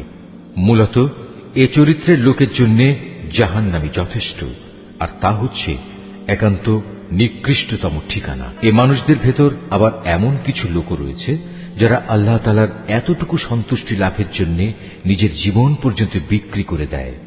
আল্লাহ তাআলা এ ধরনের বান্দাদের প্রতি সত্যিই অনুগ্রহশীল। হে ইমানদার লোকেরা, তোমরা পুরোপুরি ইসলামের ছায়াতলে এসে যাও এবং কোনো অবস্থায় অভিশপ্ত শয়তানের পদাঙ্ক অনুসরণ করো না, কেননা শয়তান হচ্ছে তোমাদের প্রকাশ্যতম দুশমন। আল্লাহ তাআলার পক্ষ থেকে এসব সুস্পষ্ট নিদর্শন তোমাদের কাছে এসে যাওয়ার পরও যদি তোমাদের পদস্খলন হয়, তাহলে নিশ্চিত জেনে রাখো আল্লাহ তাআলা মহাবিজ্ঞ ও পরাক্রমশালী। তারা কি সেদিনের অপেক্ষা করছে যখন আল্লাহ তাআলা স্বয়ং তার ফেরেশতা সহ মেঘের ছায়া দিয়ে এখানে আসবেন এবং তখন তাদের ভাগ্যের চূড়ান্ত ফয়সালা হয়ে যাবে। সব কয়টি ব্যাপার সর্বশেষে তাঁর কাছেই উপনীত হবে। তুমি বনী ইসরায়েলদের জিজ্ঞেস করো, কি পরিমাণ সুস্পষ্ট নিদর্শন আমি তাদের দান করেছি। আমি তাদের বলেছি, যার কাছে হেদায়েতের নিয়ামত আসার পর সে নিজে তা বদলে ফেলে, তার জন্য আল্লাহ তাআলা কঠোর শাস্তি দানকারী। যারা আল্লাহ তাআলাকে অস্বীকার করেছে তাদের জন্য তাদের এ পার্থিব জীবনটা খুব লোভনীয় করে সাজিয়ে রাখা হয়েছে। এরা ঈমানদার ব্যক্তিদের বিদ্রূপ করে, অথচ এই ঈমানদার ব্যক্তি যারা আল্লাহ তাআলাকে ভয় করেছে, শেষ বিচারের দিন তাদের মর্যাদা এদের তুলনায় অনেক বেশি হবে। আল্লাহ তাআলা যাকে চান তাকে অপরিমিত রিজিক দান করেন। একসময় সব মানুষ একই উম্মতের অন্তর্ভুক্ত ছিল, পরে এরা নানা দলে উপদলে বিভক্ত হয়ে তাদের স্রষ্টাকেই ভুলে গেল। তখন আল্লাহ তাআলা সঠিক পথের অনুসারীদের সুসংবাদবাহী আর গুনাহগারদের জন্য আযাবের সতর্ককারী হিসেবে নবীদের পাঠালেন। তিনি সত্যসহ গ্রন্থ নাজিল করলেন, যেন তা মানুষদের এমন পারস্পরিক বিরোধ সমূহের চূড়ান্ত ফয়সালা করতে পারে যে ব্যাপারে তারা মতবিরোধ করে। তাদের কাছে সুস্পষ্ট হেদায়েত পাঠানো সত্ত্বেও তারা পারস্পরিক বিদ্রোহ ও বিদ্বেষ সৃষ্টির জন্য মতবিরোধ করেছে। অতঃপর আল্লাহ তাআলা তাদের সবাইকে স্বীয় ইচ্ছায় সেই সঠিক পথ দেখালেন, যার ব্যাপারে ইতিপূর্বে তাদের মধ্যে মতবিরোধ সৃষ্টি হয়েছিল। আল্লাহ তাআলা যাকে চান তাকে সঠিক পথ দেখান। তোমরা কি মনে করে নিয়েছ যে তোমরা এমনি এমনি বেহেশতে চলে যাবে? এখনো পূর্ববর্তী নবীদের অনুসারীদের বিপদের মতো কিছুই তোমাদের উপর নাজিল হয়নি। তাদের উপর বহু ধরনের বিপর্যয় ও সংকট এসেছে। কঠোর নির্যাতনে তারা নির্যাতিত হয়েছে, কঠিন নিপীড়নে তারা শিহরিত হয়ে উঠেছে। এমনকি স্বয়ং আল্লাহর নবী ও তার সঙ্গী সাথীরা অত্যাচারে অতিষ্ঠ হয়ে এক পর্যায়ে এই বলে আর্তনাদ করে উঠেছে, আল্লাহ তাআলার সাহায্য কবে আসবে? আল্লাহ তাআলা তাঁর প্রিয়জনদের সান্ত্বনা দিয়ে বললেন, অবশ্যই আল্লাহ তাআলার সাহায্য অতি নিকটে। তারা তোমার কাছে জানতে চাইবে তারা কি কি খাতে খরচ করবে। তুমি তাদের বলে দাও, যা কিছুই তোমরা তোমাদের পিতামাতার জন্য, আত্মীয় স্বজনদের জন্য, এতিম অসহায় মিসকিনদের জন্য এবং মুসাফিরদের জন্য খরচ করবে, তাই আল্লাহ তাআলা গ্রহণ করবেন। যা ভালো কাজ তোমরা করবে আল্লাহ তাআলা তা অবশ্যই জানতে পারবেন। সত্য প্রতিষ্ঠা ও অসত্য নির্মূল করার জন্য যুদ্ধ তোমাদের উপর ফরজ করে দেয়া হয়েছে, আর এটাই তোমাদের ভালো লাগে না। কিন্তু তোমাদের জেনে রাখা উচিত, এমন কোন জিনিস তো থাকতে পারে যা তোমাদের ভালো লাগে না, অথচ তাই তোমাদের জন্য কল্যাণকর। আবার একইভাবে এমন কোন জিনিস যা তোমাদের খুবই ভালো লাগবে, কিন্তু পরিণামে তা হবে তোমাদের জন্য খুবই ক্ষতিকর। আল্লাহ তাআলাই সব চাইতে ভালো জানেন, তোমরা কিছুই জানো না। সম্মানিত মাস ও তাতে যুদ্ধ করা সম্পর্কে তারা তোমাকে জিজ্ঞেস করবে। তুমি তাদের বলে দাও, এই মাসে যুদ্ধ বিগ্রহ করা অনেক বড় গুনার কথা, কিন্তু আল্লাহর কাছে এর চাইতে বড় গুনাহ হচ্ছে আল্লাহর পথ থেকে মানুষদের ফিরিয়ে রাখা, আল্লাহকে অস্বীকার করা, খানায় কাবার দিকে যাওয়ার পথ রোধ করা ও সেখানকার অধিবাসীদের সেখান থেকে বের করে দেয়া। আর আল্লাহ দ্রোহিতার ফিতনা, ফাসাদ, হত্যাকাণ্ডের চাইতেও অনেক বড় অন্যায়। এ কারণেই এরা তোমাদের সাথে এ মাসসমূহে লড়াই বন্ধ করে দেবে বলে তুমি ভেবো না। তারা তো পারলে বরং তোমাদের সবাইকে তোমাদের ইসলামী জীবন বিধান থেকেও ফিরিয়ে নিতে চাইবে। যদি তোমাদের কোনো ব্যক্তি তার দ্বীন থেকে ফিরে যায়, অতঃপর সে মৃত্যু মুখে পতিত হয় এমন অবস্থায় যে সে সুস্পষ্ট কাফের ছিল, তাহলে তারাই হবে সে লোক যাদের যাবতীয় কর্মকাণ্ড দুনিয়া আখিরাতে বিফলে যাবে, আর এরাই হবে জাহান্নামের অধিবাসী। সেখানে তারা চিরদিন থাকবে। যারা ঈমান এনেছে, যারা হিজরত করেছে এবং আল্লাহর পথে জিহাদ করেছে, তারাই আল্লাহ তাআলার পক্ষ থেকে অনুগৃহীত হবার আশা করতে পারে। আল্লাহ তাআলা ক্ষমাশীল, অত্যন্ত দয়ালু। হে নবী, এরা তোমাকে মদ ও জুয়া সম্পর্কে জিজ্ঞেস করবে। তুমি তাদের বলে দাও, এ দুটো জিনিসের মধ্যে অনেক বড় ধরনের পাপ রয়েছে। যদিও মানুষের জন্য এর কিছু কিছু ব্যবসায়িক উপকারিতাও রয়েছে, কিন্তু এ উভয়ের ধ্বংসকারী গুনাহ তার ব্যবসায়িক উপকারিতার চাইতে অনেক বেশি। তারা তোমাকে এও জিজ্ঞেস করে তারা নেক কাজে কি কি খরচ করবে। তুমি তাদের বলো, দৈনন্দিন প্রয়োজন পূরণের পর যা অতিরিক্ত তাই। আল্লাহ তাআলা এভাবে তোমাদের জন্য তাঁর আয়াতসমূহ খুলে খুলে বলে দেন, যাতে করে তোমরা এ নিয়ে চিন্তা ভাবনা করতে পারো। এ নির্দেশ তোমাদের ইহকাল ও পরকালের কল্যাণের জন্যই। তোমাকে তারা এতিমদের ব্যাপারে জিজ্ঞেস করবে, তুমি বলো, তাদের জন্য গৃহীত সব পন্থাই উত্তম, যদি তোমরা তোমাদের ধন সম্পদ তাদের সাথে মিশিয়ে ফেলো, তাতে কোনো দোষ নেই, কারণ তারা তো তোমাদেরই ভাই। আর আল্লাহ তাআলা এটা ভালো করেই জানেন কে ন্যায়ানুগ পন্থায় আছে আর কে ফাসাদি স্বভাবের লোক। আল্লাহ তাআলা চাইলে এ ব্যাপারে আরো অধিক কড়াকড়ি আরোপ করতে পারতেন। নিঃসন্দেহে আল্লাহ তাআলা ক্ষমতাবান এবং কুশলীও। তোমরা কখনো কোনো মুশরিক নারী বিয়ে করো না, যতক্ষণ না তারা ঈমান আনে। মনে রেখো, একজন মুসলমান দাসীও একজন ঐতিহ্যবাহী মুশরিক নারীর চাইতে উত্তম, যদিও এ মুশরিক নারীটি তোমাদের বেশি ভালো লাগে। হে মুসলিম মহিলারা, তোমরা কখনো কোনো মুশরিক পুরুষদের বিয়ে করো না, যতক্ষণ না তারা আল্লাহর উপর ঈমান আনে। কেননা একজন ঈমানদার দাসও একজন উঁচু খানদানের মুশরিক ব্যক্তির চাইতে ভালো, যদিও এ মুশরিক ব্যক্তিটি তোমাদের ভালো লাগে। আসলে এরা তোমাদের জাহান্নামের আগুনের দিকেই ডেকে নেবে। আর আল্লাহ তাআলা হামেশাই তার মোমেন বান্দাদের তার আদেশ বলে জান্নাত ও ক্ষমার দিকে আহ্বান জানান, এবং এজন্যে তিনি তার আয়াতসমূহ মানুষদের কাছে স্পষ্ট করে বর্ণনা করেন, যাতে করে তারা উপদেশ গ্রহণ করতে পারে। হে নবী, তারা তোমার কাছ থেকে মহিলাদের মাসিক ঋতুকাল ও এ সময়ে তাদের সাথে দৈহিক মিলন সম্পর্কে জানতে চাইবে। তুমি তাদের বলো, আসলে মহিলাদের এ সময়টা হচ্ছে একটি অপবিত্র ও কষ্টকর অবস্থা, কাজেই ঋতুস্রাবকালে তাদের সঙ্গ বর্জন করবে এবং তোমরা দৈহিক মিলনের জন্য তাদের কাছে যেও না, যতক্ষণ না তারা পুনরায় পবিত্র হয়। অতঃপর তারা যখন পুরো পাক সাফ হয়ে যায়, তখন তোমরা তাদের কাছে যাও। দৈহিক মিলনের যে পদ্ধতি আল্লাহ তাআলা শিখিয়ে দিয়েছেন সেভাবে যাবে। আল্লাহ তাআলা অবশ্যই সেসব লোকদের ভালোবাসেন যারা আল্লাহর দিকেই ফিরে আসে এবং যারা পাক পবিত্রতা অবলম্বন করে। তোমাদের স্ত্রীরা হচ্ছে তোমাদের জন্য সন্তান উৎপাদনের ফসল ক্ষেত্র।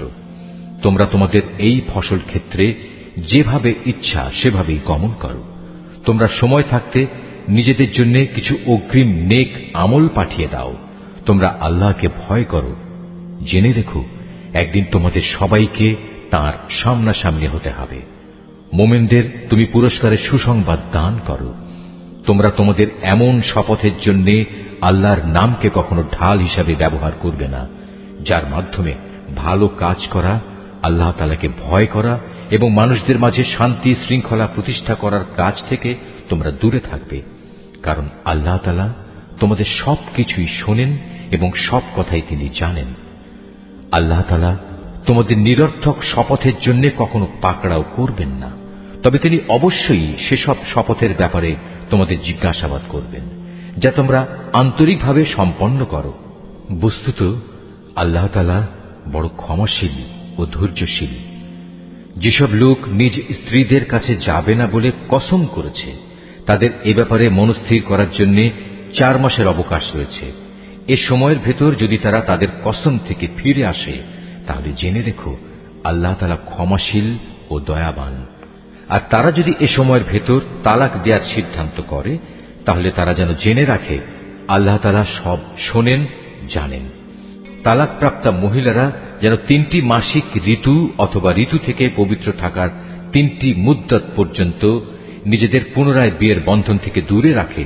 তাদের গর্ভে আল্লাহ তাআলা যা কিছু সৃষ্টি করেছেন তা গোপন করা কোনো অবস্থায় তাদের পক্ষে ন্যায়সঙ্গত হবে না, যদি তারা আল্লাহর উপর এবং পরকালের উপর ঈমান আনে। এ সময়ের ভেতর তাদের ফিরিয়ে নেয়ার ব্যাপারে তাদের স্বামীরা অবশ্য বেশি অধিকারী, যদি তারা উভয়ে পরস্পর মিলেমিশে চলতে চায়। পুরুষদের উপর নারীদের যেমন ন্যায়ানুগ অধিকার রয়েছে, তেমনি রয়েছে নারীদের উপর পুরুষের অধিকার। পারিবারিক ভরণ পোষণের দায়িত্বের কারণে তাদের উপর পুরুষের মর্যাদা একমাত্রা বেশি রয়েছে। আল্লাহ তাআলা বিপুল ক্ষমতার মালিক, তিনি পরম কুশলী। তালাক 2 বার মাত্র উচ্চারণ করা যেতে পারে। তৃতীয়বারের আগেই হয় সম্মান মর্যাদার সাথে তাকে ফিরিয়ে আনতে হবে, অথবা সহৃদয়তার সাথে তাকে চলে যেতে দেবে। তোমাদের জন্য এটা কোনো অবস্থায় ন্যায়সঙ্গত নয় যে বিয়ের আগে যা কিছু তোমরা তাদের দিয়েছ তা তাদের থেকে ফিরিয়ে নেবে। তবে আল্লাহর নির্দিষ্ট সীমারেখার ভেতরে থেকে স্বামী স্ত্রী একত্রে জীবন কাটাতে পারবে না এমন আশঙ্কা যদি দেখা দেয়, তখন আলাদা হয়ে যাওয়াটাই উত্তম। এমন অবস্থায় যদি তোমাদের ভয় হয় যে এরা আল্লাহর বিধানের গণ্ডির ভেতর থাকতে পারবে না, তাহলে স্ত্রী যদি স্বামীকে কিছু বিনিময় দেয় এবং তা দিয়ে বিচ্ছেদ ঘটিয়ে নেয়, তাহলে তাদের উভয়ের উপর এটা কোনো দূষণীয় বিষয় হবে না। জেনে রাখো, এটা হচ্ছে আল্লাহর নির্ধারিত সীমারেখা, তা কখনো অতিক্রম করো না। আর যারা আল্লাহর দেয়া সীমারেখা লঙ্ঘন করে তারা হচ্ছে সুস্পষ্ট জালেম। যদি সে তাকে তালাক দিয়েই দেয়, তাহলে তারপর এ স্ত্রী তার জন্য আর বৈধ হবে না। হ্যাঁ, যদি তাকে অপর কোনো স্বামী বিয়ে করে এবং নিয়ম মাফিক তাকে তালাক দেয় এবং পরবর্তী পর্যায়ে তারা যদি সত্যি মনে করে তারা এখন স্বামী স্ত্রীর অধিকার সম্পর্কে আল্লাহর সীমারেখা মেনে চলতে পারবে, তাহলে পুনরায় বিয়ে বন্ধনে ফিরে আসাতে তাদের উপর কোনো দোষ নেই। এটা হচ্ছে আল্লাহর বেঁধে দেয়া সীমারেখা। যারা এ সম্পর্কে অবগত আছে, আল্লাহ তাআলা তাদের জন্য এই নির্দেশ সুস্পষ্ট করে পেশ করেন। যখন তোমরা স্ত্রীদের তালাক দাও এবং তারা যখন তাদের অপেক্ষার সময় ইদ্যত পূর্ণ করে নেয়, তখন হয় মর্যাদার সাথে তাদের ফিরিয়ে আনো, নতুবা ভালোভাবে তাদের বিদায় করে দাও। শুধু কষ্ট দেওয়ার উদ্দেশ্যে কখনো তাদের আটকে রেখো না। এতে তোমরা আল্লাহর নির্ধারিত সীমারেখাই লঙ্ঘন করবে। আর যে ব্যক্তি এমন কাজ করে সে প্রকারান্তরে নিজের উপরে জুলুম করে।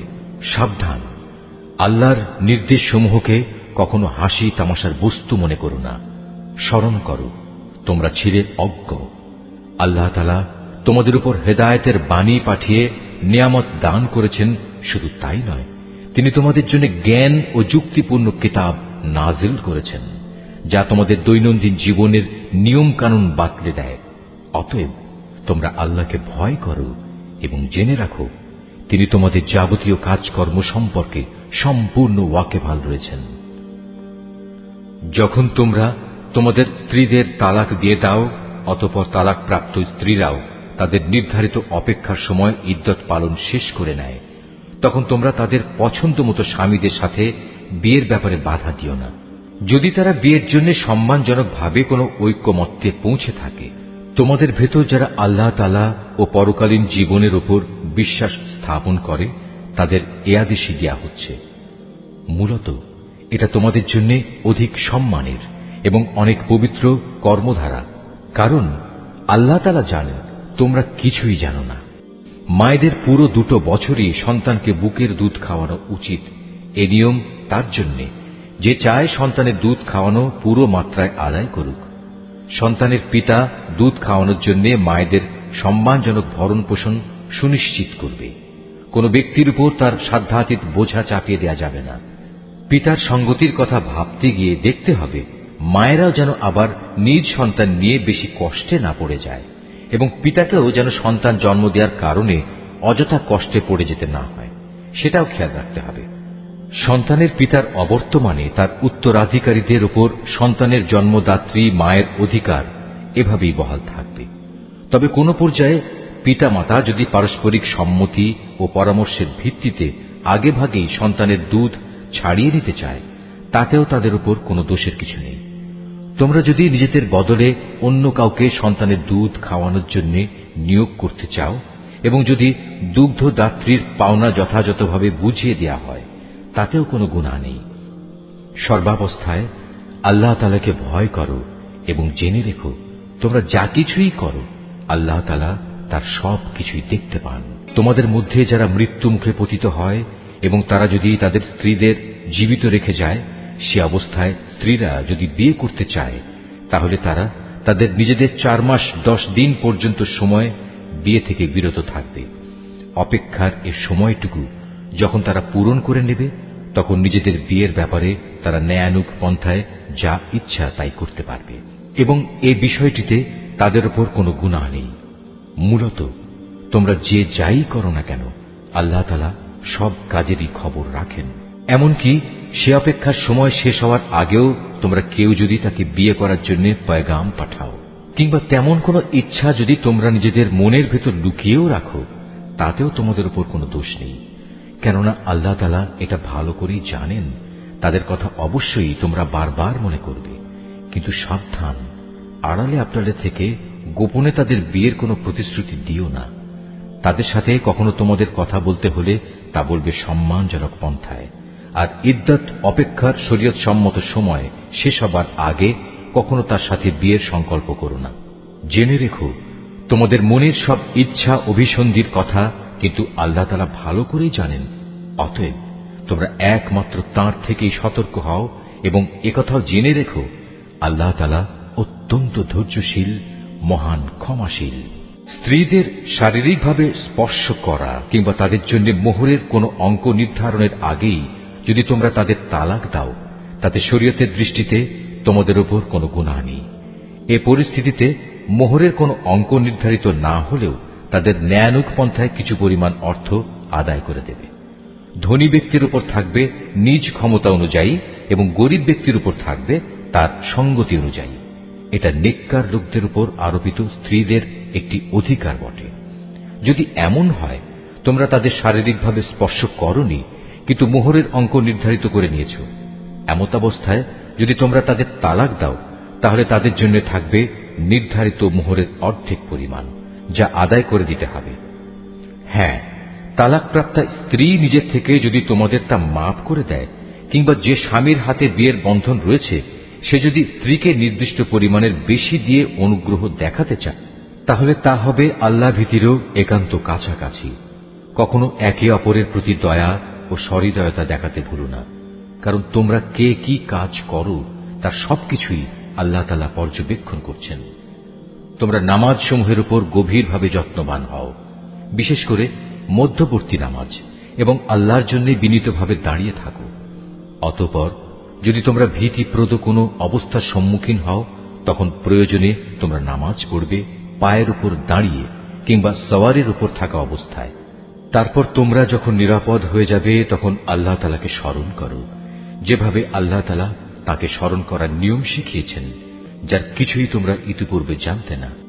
তোমাদের মধ্যে থেকে যদি কেউ মৃত্যুমুখে পতিত হয় এবং সে বিধবা স্ত্রীদের রেখে যায়, তার উত্তরসূরিদের জন্য তার ওসিয়ত থাকবে যেন তারা 1 বছর পর্যন্ত তাদের স্ত্রীদের ব্যয়ভার বহন করে। কোনো অবস্থায় যেন তার ভিটে মাটি থেকে তাকে বের করে দেয়া না হয়। এই সময় পূরণ হবার আগে যদি তারা নিজেরাই বের হয়ে যায় এবং তারা নিজেদের ব্যাপারে কোনো ভিন্ন সিদ্ধান্ত করে কোনো সম্মানজনক ব্যবস্থা করে নেয়, তাহলে এজন্য তোমাদের উপর কোনো দোষ পড়বে না। আল্লাহ তাআলা সবার উপর শক্তিশালী, তিনি বিজ্ঞ কুশলীও। স্বামীদের উপর তালাকপ্রাপ্তা মহিলাদের জন্য ন্যায়সঙ্গত ভরণ পোষণের দায়িত্ব থাকবে। আল্লাহ তাআলাকে যারা ভয় করে, এটা তাদের উপর আরোপিত দায়িত্ব। এভাবেই আল্লাহ তাআলা তার আয়াতগুলো তোমাদের জন্য সুস্পষ্ট করে বলে দিয়েছেন, যাতে করে তোমরা বুঝতে পারো। তুমি কি তাদের পরিণতি দেখোনি, যারা মৃত্যুর ভয়ে নিজেদের ভিটে মাটি ছেড়ে বেরিয়ে এসেছিল, অথচ তারা সংখ্যায় ছিল হাজার হাজার। তাদের এ কাপুরুষোচিত আচরণে রুষ্ট হয়ে আল্লাহ তাআলা তাদের বললেন, তোমরা নিপাত হয়ে যাও। অতঃপর একসময় তাদের বংশধররা সাহসিকতার সাথে জালেমের মোকাবেলা করল। আল্লাহ তাআলা তাদের পুনরায় সামাজিক ও রাজনৈতিক জীবন দান করলেন। আল্লাহ তাআলা এ ধরনের সাহসী মানুষদের উপর সর্বদাই অনুগ্রহশীল, কিন্তু মানুষদের অধিকাংশই এজন্য আল্লাহর কৃতজ্ঞতা আদায় করে না। অতএব হে মুসলমানরা, কাপুরুষতা না দেখিয়ে তোমরা আল্লাহর পথে লড়াই করো এবং একথা ভালো করে জেনে রাখো, আল্লাহ তাআলা যেমন সব শোনেন তেমনি তিনি সবকিছু জানেনও। তোমাদের মধ্যে থেকে কে এমন হবে যে আল্লাহকে উত্তম ঋণ দেবে? যে কেউই আল্লাহকে ঋণ দেবে সে যেন জেনে রাখে আল্লাহ তাআলা ঋণের সে অঙ্ক তার জন্য বহু গুণ বাড়িয়ে দেবেন। আল্লাহ তাআলা কাউকে ধনী আবার কাউকে গরিব করে দেন, আর সবশেষে তোমাদের ধনী গরিব সবাইকে তো একদিন তার কাছেই ফিরে যেতে হবে। তুমি কি বনী ইসরাইল দলের কতিপয় নেতা সম্পর্কে চিন্তা করনি, যখন তারা মুসার আগমনের পর তদানীন্তন নবীর কাছে বলেছিল, আমাদের জন্য একজন বাদশা ঠিক করে দাও যেন তার সাথে আমরা আল্লাহর পথে লড়াই করতে পারি। আল্লাহর নবী তাদের বলল, তোমাদের অবস্থা আগের লোকদের মতো এমন হবে না তো যে আল্লাহ তাআলা তোমাদের লড়াইয়ের আদেশ দেবেন এবং তোমরা লড়াই করবে না? তারা বলল, আমরা কেন আল্লাহর পথে লড়ব না, বিশেষ করে যখন আমাদের নিজেদের বাড়ি ঘর থেকে আমাদের বের করে দেয়া হয়েছে, আমাদের ছেলে মেয়েদেরও বের করে দেয়া হয়েছে। অতঃপর যখন সত্যি সত্যি তাদের আল্লাহর পক্ষ থেকে যুদ্ধের আদেশ দেয়া হল, তখন কতিপয় সাহসী বান্দা ছাড়া তাদের অধিকাংশই ময়দান ছেড়ে পালিয়ে গেছে। আসলে আল্লাহ তাআলা জালেমদের ভালো করেই জানেন। তাদের নবী তাদের বলল, আল্লাহ তাআলা তালুতকে তোমাদের উপর বাদশাহ নিযুক্ত করে পাঠিয়েছেন। একথা শুনে তারা বলল, তার কি অধিকার আছে যে আমাদের উপর রাজত্ব করার? বাদশাহীর অধিকার বরং তার চাইতে আমাদেরই বেশি রয়েছে। তাছাড়া অর্থ প্রাচুর্যও তো তার বেশি নেই। আল্লাহর নবী বলল, শাসন ক্ষমতার জন্য আল্লাহ তাআলা তাকেই বাছাই করেছেন এবং এ কাজের জন্য তার শারীরিক যোগ্যতা ও জ্ঞান প্রতিভা আল্লাহ তাআলা বাড়িয়ে দিয়েছেন। আসলে আল্লাহ তাআলা যাকে চান তাকেই তার রাজ ক্ষমতা দান করে থাকেন। তার ভান্ডার অনেক প্রশস্ত। আল্লাহ তাআলা যাকে চান তাকেই রাজত্ব দেন। আল্লাহ তাআলা প্রাচুর্যময় ও মহাবিজ্ঞ।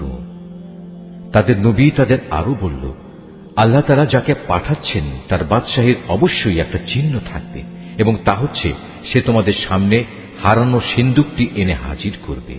এতে তোমাদের জন্য আল্লাহর পক্ষ থেকে সান্ত্বনা ও প্রশান্তির বিষয় থাকবে। তাছাড়া এ অমূল্য সিন্দুকে মুসা ও হারুনের পরিবার পরিজনের কিছু রেখে যাওয়া জিনিসপত্রও থাকবে। আল্লাহ তাআলার নির্দেশে তার ফেরেশতারা এই সিন্দুক তোমাদের জন্য বহন করে আনবে। যদি তোমরা বিশ্বাস স্থাপন করো তাহলে তোমরা দেখবে এ সব কিছুতে তোমাদের জন্য এক ধরনের নিদর্শন রয়েছে। রাজত্ব পেয়ে তালুত নিজ বাহিনী নিয়ে যখন এগিয়ে গেল তখন সে তার লোকদের বলল, আল্লাহ তাআলা একটি নদীর পানি দিয়ে তোমাদের পরীক্ষা করবেন। যদি তোমাদের মধ্যে কেউ এর পানি পান করে তাহলে সে আর আমার দলভুক্ত থাকবে না, আর যে ব্যক্তি তা খাবে না সে অবশ্যই আমার দলভুক্ত থাকবে। তবে কেউ যদি তার হাত দিয়ে সামান্য এক আঁজলা পানি খেয়ে নেয় তা ভিন্ন কথা। অতঃপর সেখানে গিয়ে হাতে গোনা কয়েকজন লোক ছাড়া আর সবাই তৃপ্তি ভরে পানি পান করল। এ কয়জন লোক যারা তার কথায় তার সাথে ঈমান এনেছিল। তারা এবং তালুত যখন নদী পার হয়ে এগিয়ে গেল তখন তারা নিজেদের দীনতা দেখে বলে উঠল, হে আল্লাহ, আজ জালুত এবং তার বিশাল বাহিনীর মোকাবেলা করার শক্তি আমাদের নেই। এ সময় তাদেরই সাথী বন্ধুরা যারা জানত তাদের আল্লাহর সামনে হাজির হতে হবে, তারা বলল, ইতিহাসে এমন অনেকবারই দেখা গেছে আল্লাহর সাহায্য নিয়ে একটি ক্ষুদ্র দলও বিশাল সেনাবাহিনীর উপর জয়ী হয়েছে। কেননা আল্লাহ তাআলা ধৈর্যশীলদের সাথেই থাকেন। তারপর যখন সে তার সৈন্য নিয়ে মোকাবেলা করার জন্য দাঁড়ালো তখন তারা আল্লাহর কাছে সাহায্য চেয়ে বলল, হে আমাদের মালিক, তুমি আমাদের সবরের তৌফিক দান করো। দুশমনের মোকাবেলায় আমাদের কদম অটল রাখো এবং অবিশ্বাসী কাফেরদের মোকাবেলায় তুমি আমাদের সাহায্য করো। লড়াইয়ের ময়দানে তারা তাদের পর্যুদস্ত লাঞ্ছিত করে দিল এবং দাউদ আল্লাহর সাহায্য নিয়ে জালুতকে হত্যা করল। আল্লাহ তাআলা তাকে দুনিয়ার রাজত্ব দান করলেন এবং তাকে রাজ ক্ষমতা চালানোর কৌশল শিক্ষা দিলেন। আল্লাহ তাআলা তাকে নিজ ইচ্ছা মতো আরো বহু বিষয়ের জ্ঞান দান করলেন। আসলে আল্লাহ তাআলা যদি যুগে যুগে একদল লোককে দিয়ে আর একদল লোককে শায়েস্তা না করতেন তাহলে এই ভূখণ্ড ফিতনা ফাসাদে ভরে যেত। কিন্তু আল্লাহ তাআলা তা চাননি, কেননা আল্লাহ তাআলা এ সৃষ্টিকুলের উপর বড়ই অনুগ্রহশীল। এ কিতাবে বর্ণিত এসব ঘটনা হচ্ছে আল্লাহর এক একটা নিদর্শন মাত্র, যা যথাযথভাবে আমি তোমাকে শুনিয়েছি। এর কোন ঘটনাই তো তুমি জানতে না। তুমি অবশ্যই আমার পাঠানো নবী রসুলদের একজন। এই যে নবী রসুলরা রয়েছে এদের কাউকে কারো উপর আমি বেশি মর্যাদা দান করেছি। এদের মধ্যে এমনও কেউ ছিল যাদের সাথে আল্লাহ তাআলা কথা বলেছেন এবং এর মাধ্যমে কারো মর্যাদা তিনি বাড়িয়ে দিয়েছেন। আমি মরিয়মের ছেলে ঈসাকে কতিপয় উজ্জ্বল নিদর্শন দিয়েছিলাম। অতঃপর পবিত্র রূহের মাধ্যমে তাকে আমি সাহায্য করেছি। আল্লাহ তাআলা চাইলে তাদের আগমনের পর যাদের কাছে এসব উজ্জ্বল নিদর্শন এসেছে তারা কখনো মারামারিতে লিপ্ত হতো না। কিন্তু রসুলদের পর তারা দলে উপদলে বিভক্ত হয়ে গেল। অতঃপর তাদের মধ্যে কিছু লোক ঈমান আনল, আবার তাদের কিছু লোক আল্লাহ তাআলা ও তার নবীকে অস্বীকার করল। অথচ আল্লাহ পাক চাইলে এরা কেউই যুদ্ধ বিগ্রহে লিপ্ত হতো না। কিন্তু আল্লাহ তাআলা যা চান তাই করেন। হে ঈমানদাররা, তোমরা যারা ঈমান এনেছ, আমার দেয়া ধন সম্পদ থেকে আমার পথে ব্যয় করো সেদিনটি আসার আগে, যেদিন কোনো বেচাকেনা চলবে না, কোন রকম বন্ধুত্ব ভালোবাসাও কাজে আসবে না, না সেদিন কারো কাছ থেকে কোনো সুপারিশ গ্রহণ করা হবে। মূলত এদিনের অস্বীকারীরাই হচ্ছে জালেম। মহান আল্লাহ তাআলা, তিনি ছাড়া দ্বিতীয় কোনো ইলাহ নেই। তিনি চিরঞ্জীব, তিনি অনাদি সত্তা। ঘুম তো দূরের কথা, সামান্য তন্দ্রাও তাকে আচ্ছন্ন করে না। আসমান সমূহ ও জমিনে যা কিছু আছে তার সবকিছুরই একচ্ছত্র মালিকানা তাঁর। কে এমন আছে যে তার দরবারে বিনা অনুমতিতে সুপারিশ করবে? তাদের বর্তমান ভবিষ্যতের সবকিছুই তিনি জানেন। তার জানা বিষয়সমূহের কোনো কিছুই কারো জ্ঞানের সীমা পরিসীমার আয়ত্তাধীন হতে পারে না। তবে কিছু জ্ঞান যদি তিনি কাউকে দান করে থাকেন তবে তা ভিন্ন কথা। তার বিশাল সাম্রাজ্য আসমান জমিনের সবকিছুই পরিবেষ্টন করে আছে। এই উভয়টির হেফাজত করার কাজ কখনো তাকে পরিশ্রান্ত করে না। তিনি পরাক্রমশালী ও অসীম মর্যাদাবান। আল্লাহর দ্বীনের ব্যাপারে কোনো জোর জবরদস্তি নেই, কারণ সত্য এখানে মিথ্যা থেকে পরিষ্কার হয়ে গেছে। তোমাদের মধ্যে যদি কোনো ব্যক্তি বাতিল মতাদর্শকে অস্বীকার করে আল্লাহর দেয়া জীবনাদর্শের উপর ঈমান আনে, সে যেন এর মাধ্যমে এমন এক শক্তিশালী রশি ধরল যা কোনোদিনই ছিঁড়ে যাবার নয়। আল্লাহ তাআলা সবকিছুই শোনেন এবং সবকিছুই জানেন। যারা আল্লাহর উপর ঈমান আনে, আল্লাহ তাআলাই হচ্ছেন তাদের সাহায্যকারী বন্ধু। তিনি জাহেলিয়াতের অন্ধকার থেকে তাদের ঈমানের আলোতে বের করে নিয়ে আসেন। অপরদিকে যারা আল্লাহকে অস্বীকার করে, বাতিল শক্তিসমূহই হয়ে থাকে তাদের সাহায্যকারী। তা তাদের দ্বীনের আলোক থেকে কুফরির অন্ধকারের দিকে নিয়ে যায়। এরাই হচ্ছে প্রকৃতপক্ষে জাহান্নামের অধিবাসী। সেখানে তারা চিরদিন থাকবে। তুমি কি সে ব্যক্তির অবস্থা দেখোনি যে ব্যক্তিকে আল্লাহ তাআলা দুনিয়ার রাষ্ট্র ক্ষমতা দেওয়ার পর সেই ইব্রাহিমের সাথে স্বয়ং মালিকের ব্যাপারে বিতর্কে লিপ্ত হল? বিতর্কের এক পর্যায়ে ইব্রাহিম বলল, আমার মালিক তিনি, যিনি সৃষ্টিকুলকে জীবন দান করেন, মৃত্যু দান করেন। সে বলল, জীবন মৃত্যু তো আমিও দিয়ে থাকি। ইব্রাহিম বলল, আমার আল্লাহ তাআলা পূর্ব দিক থেকে প্রতিদিন সূর্যের উদয় ঘটান। একবার তুমি তা পশ্চিম দিক থেকে বের করে দেখাও তো। এতে সত্য অস্বীকারী ব্যক্তিটি হতভম্ব হয়ে গেল। আসলে আল্লাহ তাআলা জালেম জাতিকে কখনো পথের দিশা দেন না। অথবা ঘটনাটি কি সেই ব্যক্তির মতো যে একটি বস্তির পাশ দিয়ে যাবার সময় যখন দেখল তা বিধ্বস্ত হয়ে আপন অস্তিত্বের উপর মুখ থুবড়ে পড়ে আছে, তখন সে ব্যক্তি বলল, এ মৃত জনপদকে কিভাবে আল্লাহ তাআলা আবার পুনরুজ্জীবন দান করবেন? এক পর্যায়ে আল্লাহ তাআলা সত্যি সত্যি তাকে মৃত্যু দান করলেন এবং এভাবেই তাকে 100 বছর ধরে মৃত ফেলে রাখলেন। অতঃপর তাকে পুনরায় জীবিত করলেন। এবার জিজ্ঞেস করলেন, বলতে পারো তুমি কতকাল মৃত অবস্থায় কাটিয়েছ? সে বলল, আমি একদিন কিংবা একদিনের কিছু অংশ মৃত অবস্থায় কাটিয়েছি। আল্লাহ তাআলা বললেন, বরং এমনি অবস্থায় তুমি 100 বছর কাটিয়ে দিয়েছ। তাকিয়ে দেখো তোমার নিজস্ব খাবার ও পানীয়ের দিকে, দেখবে তা বিন্দুমাত্র পচেনি। তোমার গাধাটির দিকেও দেখো, তাও একই অবস্থায় আছে। আমি এসব এজন্যই দেখালাম যেন আমি তোমাকে মানুষদের জন্য পরকালীন জীবনের একটি জীবন্ত প্রমাণ হিসেবে উপস্থাপন করতে পারি। এই মৃত জীবের হাড় পাঁজরগুলোর দিকে তাকিয়ে দেখো, তুমি নিজেই দেখতে পাবে আমি কিভাবে তা একটার সাথে আরেকটা জোড়া লাগিয়ে নতুন জীবন দিয়েছি। অতঃপর কিভাবে তাকে আমি গোশতের পোশাক পরিয়ে দিয়েছি।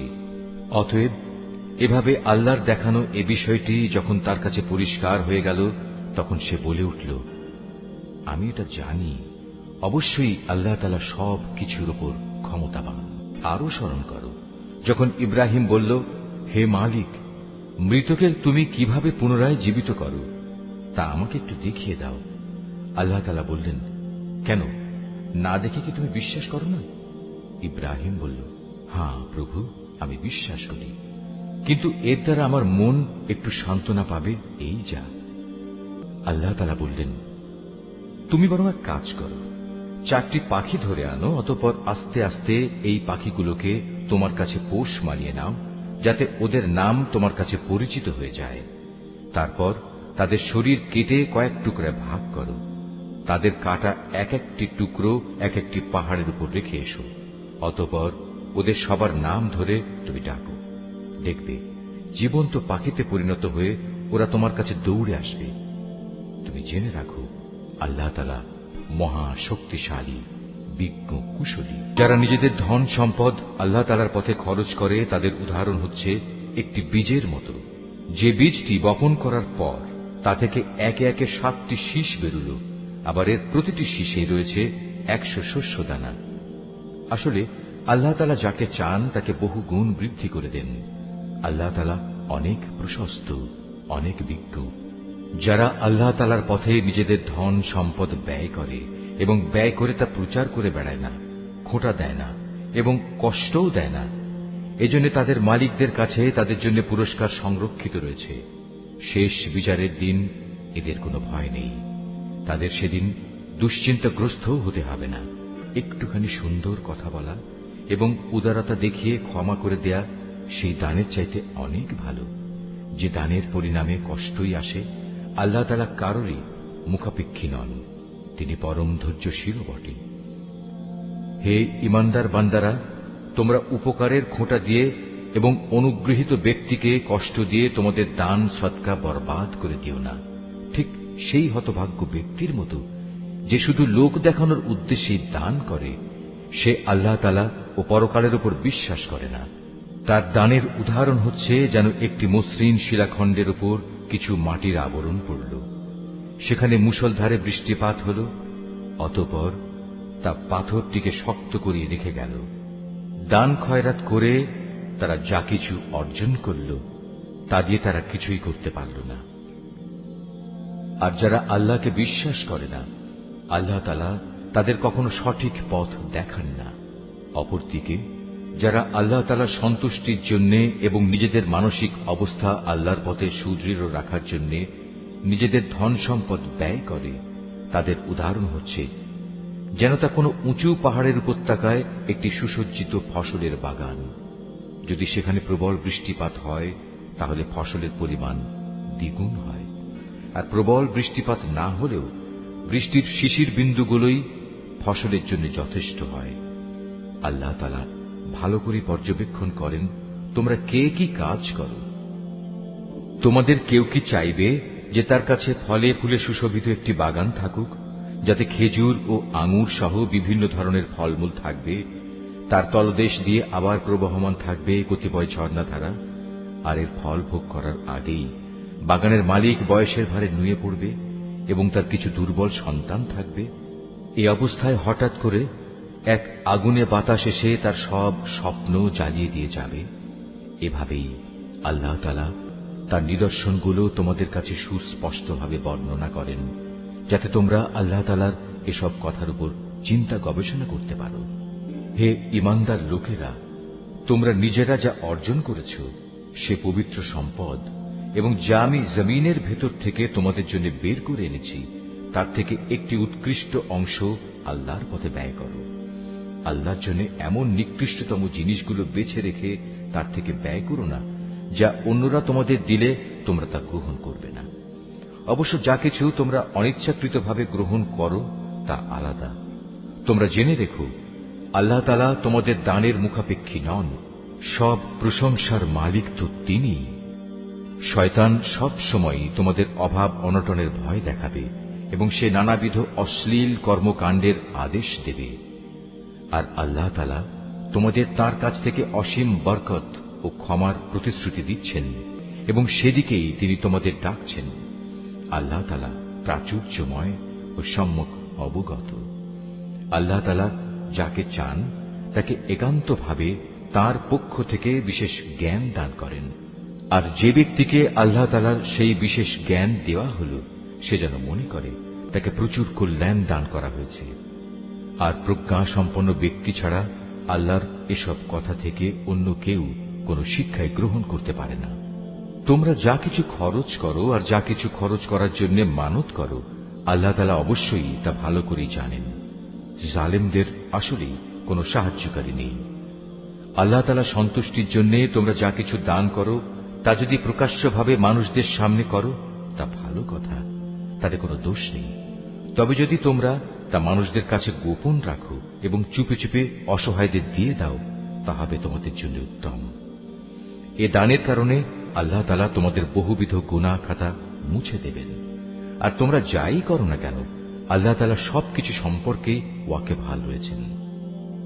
যারা তোমার কথা শোনে না, তাদের হেদায়েতের দায়িত্ব তোমার উপর নয়, তবে আল্লাহ তাআলা যাকে চান তাকেই সঠিক পথ দেখান। তোমরা যা দান সদকা করো এটা তোমাদের জন্য কল্যাণকর, কারণ তোমরা তো এজন্যই খরচ করো যেন আল্লাহর সন্তুষ্টি অর্জন করতে পারো। তোমরা আজ যা কিছু দান করবে, আগামীকাল তার পুরোপুরি পুরস্কার তোমাদের আদায় করে দেয়া হবে। সেদিন তোমাদের উপর কোন রকম জুলুম করা হবে না। দান সদকা তো তোমাদের মাঝে এমন কিছু গরিব মানুষের জন্য যারা আল্লাহর পথে এমন ভাবে ব্যাপৃত, যারা নিজেদের জন্য জমিনের বুকে চেষ্টা সাধনা করতে পারে না, আত্মসম্মান বোধের কারণে কিছু চায় না বলে অজ্ঞ মূর্খ লোকেরা এদের মনে করে এরা বুঝি সচ্ছল। কিন্তু তুমি এদের বাহ্যিক চেহারা দেখেই এদের সঠিক অবস্থা বুঝে নিতে পারো। এরা মানুষদের কাছ থেকে কাকুতি মিনতি করে ভিক্ষা করতে পারে না। তোমরা যা কিছুই খরচ করবে, আল্লাহ তাআলা তার যথার্থ বিনিময় দেবেন, কারণ তিনি সবকিছুই দেখেন। যারা দিনরাত প্রকাশ্যে ও সঙ্গোপনে নিজেদের মাল সম্পদ ব্যয় করে, তাদের মালিকের দরবারে তাদের এ দানের প্রতিফল সুরক্ষিত রয়েছে। তাদের উপর কোন রকম ভয়ভীতি থাকবে না, তারা চিন্তিতও হবে না। যারা সুদ খায় তারা মাথা উঁচু করে দাঁড়াতে পারবে না, দাঁড়ালেও তার দাঁড়ানো হবে সে ব্যক্তির মতো যাকে শয়তান নিজস্ব পরশ দিয়ে দুনিয়ার লোভ লালসায় মোহাচ্ছন্ন করে রেখেছে। এটা এই কারণে যেহেতু এরা বলে ব্যবসা বাণিজ্য তো সুদের মতোই একটা কারবারের নাম, অথচ আল্লাহ তাআলা ব্যবসা হালাল করেছেন এবং সুদকে হারাম করেছেন। তাই তোমাদের যার যার কাছে তার মালিকের পক্ষ থেকে সুদ সংক্রান্ত এই উপদেশ পৌঁছেছে, সে অতঃপর সুদের কারবার থেকে বিরত থাকবে। আগে এ আদেশ আসা পর্যন্ত যে সুদ সে খেয়েছে তা তো তার জন্য অতিবাহিত হয়েই গেছে। তার ব্যাপার একান্তই আল্লাহ তাআলার সিদ্ধান্তের উপর। কিন্তু এরপর যে ব্যক্তি আবার সুদী কারবারে ফিরে আসবে, তারা অবশ্যই জাহান্নামের অধিবাসী হবে, সেখানে তারা চিরদিন থাকবে। আল্লাহ তাআলা সুদ নিশ্চিহ্ন করেন, অপরদিকে দান সৎকার পবিত্র কাজকে তিনি উত্তরোত্তর বৃদ্ধি করেন। আল্লাহ তাআলা তার নিয়ামতের প্রতি অকৃতজ্ঞ পাপিষ্ঠ ব্যক্তিদের কখনো পছন্দ করেন না। তবে যারা সত্যিকার অর্থে আল্লাহ তাআলার উপর ঈমান এনেছে এবং ভালো কাজ করেছে, নামাজ প্রতিষ্ঠা করেছে, যাকাত আদায় করেছে, তাদের সেদিন কোনো ভয় থাকবে না, তারা সেদিন চিন্তিতও হবে না। হে ঈমানদার লোকেরা, তোমরা সুদের ব্যাপারে আল্লাহকে ভয় করো। আগের সুদী কারবারের যেসব বকেয়া আছে তোমরা তা ছেড়ে দাও, যদি সত্যি তোমরা আল্লাহর উপর ঈমান আনো। যদি তোমরা এমনটি না করো, তাহলে অতঃপর আল্লাহ তাআলা ও তাঁর রাসূলের পক্ষ থেকে তোমাদের বিরুদ্ধে যুদ্ধের ঘোষণা থাকবে। আর যদি এখনো তোমরা আল্লাহর দিকে ফিরে আসো, তাহলে তোমরা তোমাদের মূলধন ফিরে পাবার অধিকারী হবে। সুদী কারবার দ্বারা অন্যের উপর জুলুম করো না, তোমাদের উপরও অতঃপর সুদের জুলুম করা হবে না। সে ঋণ গ্রহীতা ব্যক্তি কখনো যদি অভাবগ্রস্ত হয়ে পড়ে, তাহলে তার উপর চাপ দিও না, বরং তার সচ্ছলতা ফিরে আসা পর্যন্ত তাকে অবকাশ দাও। আর যদি তা মাফ করে দাও, তাহলে তা হবে তোমাদের জন্য অতি উত্তম কাজ। যদি তোমরা ভালোভাবে জানো, তাহলে তাই করো। সেদিনটিকে ভয় করো যেদিন তোমাদের সবাইকে আল্লাহর দিকে ফিরিয়ে নেওয়া হবে। সেদিন প্রত্যেক মানব সন্তানকে জীবনভর কামাই করা পাপ পুণ্যের পুরোপুরি ফলাফল দিয়ে দেয়া হবে। কারো উপর সেদিন কোনো ধরনের জুলুম করা হবে না। হে ঈমানদার বান্দারা, তোমরা যখন পরস্পরের সাথে নির্দিষ্ট একটি সময়ের জন্য ঋণের চুক্তি করো, তখন তা লিখে রাখো। তোমাদের মধ্যকার যে কোনো একজন লেখক সুবিচারের ভিত্তিতে এই চুক্তিনামা লিখে দেবে। যাকে আল্লাহ তাআলা লেখা শিখিয়েছেন, সে যেন কখনো লিখতে অস্বীকৃতি না জানায়। লেখার সময় ঋণ গ্রহীতা লেখককে বলে দেবে, কি কি শর্ত সেখানে লিখতে হবে। এ পর্যায়ে লেখককে অবশ্যই তার মালিক আল্লাহ তাআলাকে ভয় করা উচিত। চুক্তিনামা লেখার সময় লক্ষ্য রাখতে হবে তার কিছু যেন বাদ না পড়ে।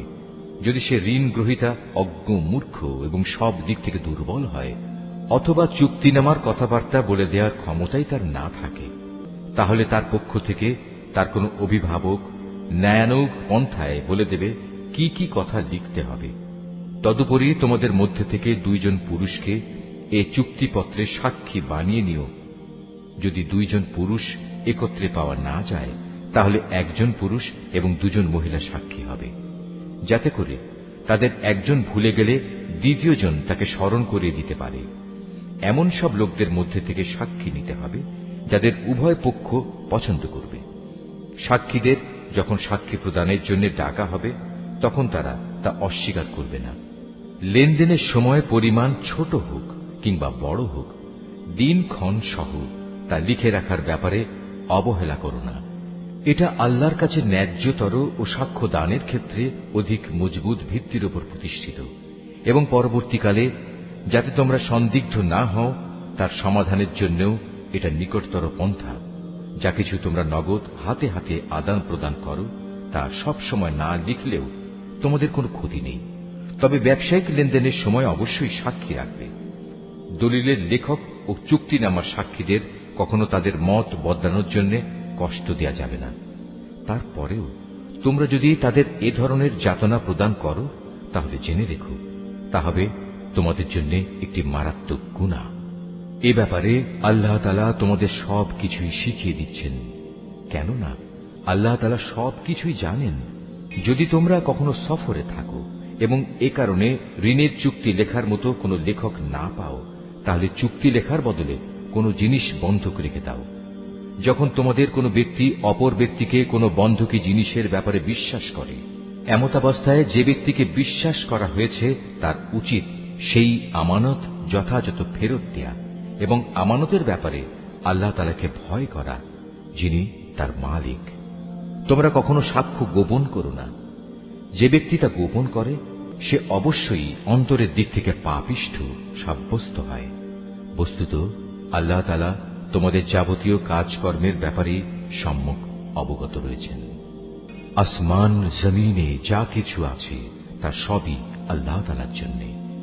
তোমরা তোমাদের মনের ভেতরে যা কিছু আছে তা যদি প্রকাশ করো কিংবা তা গোপন করো, আল্লাহ তাআলা একদিন তোমাদের কাছ থেকে এর পুরোপুরি হিসাব গ্রহণ করবেন। এরপর তিনি যাকে ইচ্ছা তাকে মাফ করে দেবেন, আবার যাকে ইচ্ছা তাকে তিনি শাস্তি দেবেন। আল্লাহ তাআলা সব কিছুর উপর ক্ষমতাবান। আল্লাহর রসূল সে বিষয়ের উপর ঈমান এনেছে যা তার উপর তার মালিকের পক্ষ থেকে নাযিল করা হয়েছে, আর যারা সে রসূলের উপর বিশ্বাস স্থাপন করেছে তারাও সে একই বিষয়ের উপর ঈমান এনেছে। এরা সবাই ঈমান এনেছে আল্লাহর উপর, তার ফেরেশতাদের উপর, তার কিতাব সমূহের উপর, তার রসূলদের উপর। তারা বলে, আমরা তার পাঠানো নবী রসূলদের কারো মাঝে কোন রকম পার্থক্য করি না। আর তারা বলে, আমরা তো আল্লাহর নির্দেশ শুনেছি এবং তা মেনেও নিয়েছি। হে আমাদের মালিক, আমরা তোমার ক্ষমা চাই এবং আমরা জানি আমাদের একদিন তোমার কাছেই ফিরে যেতে হবে। আল্লাহ তাআলা কখনো কাউকেই তার শক্তি সামর্থ্যের বাইরে কোনো কাজের দায়িত্ব চাপিয়ে দেন না। সে ব্যক্তির জন্য ততটুকু বিনিময় রয়েছে যতটুকু সে এ দুনিয়ায় সম্পন্ন করবে, আবার সে যতটুকু মন্দ দুনিয়ায় অর্জন করেছে তার উপর তার ততটুকু শাস্তি পতিত হবে। অতএব হে মোমেন ব্যক্তিরা, তোমরা এই বলে দোয়া করো, হে আমাদের মালিক, যদি আমরা কিছু ভুলে যাই, কোথাও যদি আমরা কোনো ভুল করে বসি, তার জন্য তুমি আমাদের পাকড়াও করো না। হে আমাদের মালিক, আমাদের পূর্ববর্তী জাতিদের উপর যে ধরনের বোঝা তুমি চাপিয়েছিলে তা আমাদের উপর চাপিও না। হে আমাদের মালিক, যে বোঝা বইবার সামর্থ্য আমাদের নেই তা তুমি আমাদের উপর চাপিয়ে দিও না। তুমি আমাদের উপর মেহেরবানি করো, তুমি আমাদের মাফ করে দাও, আমাদের উপর তুমি দয়া করো। তুমি আমাদের একমাত্র আশ্রয়দাতা বন্ধু, অতএব কাফেরদের মোকাবেলায় তুমি আমাদের সাহায্য করো।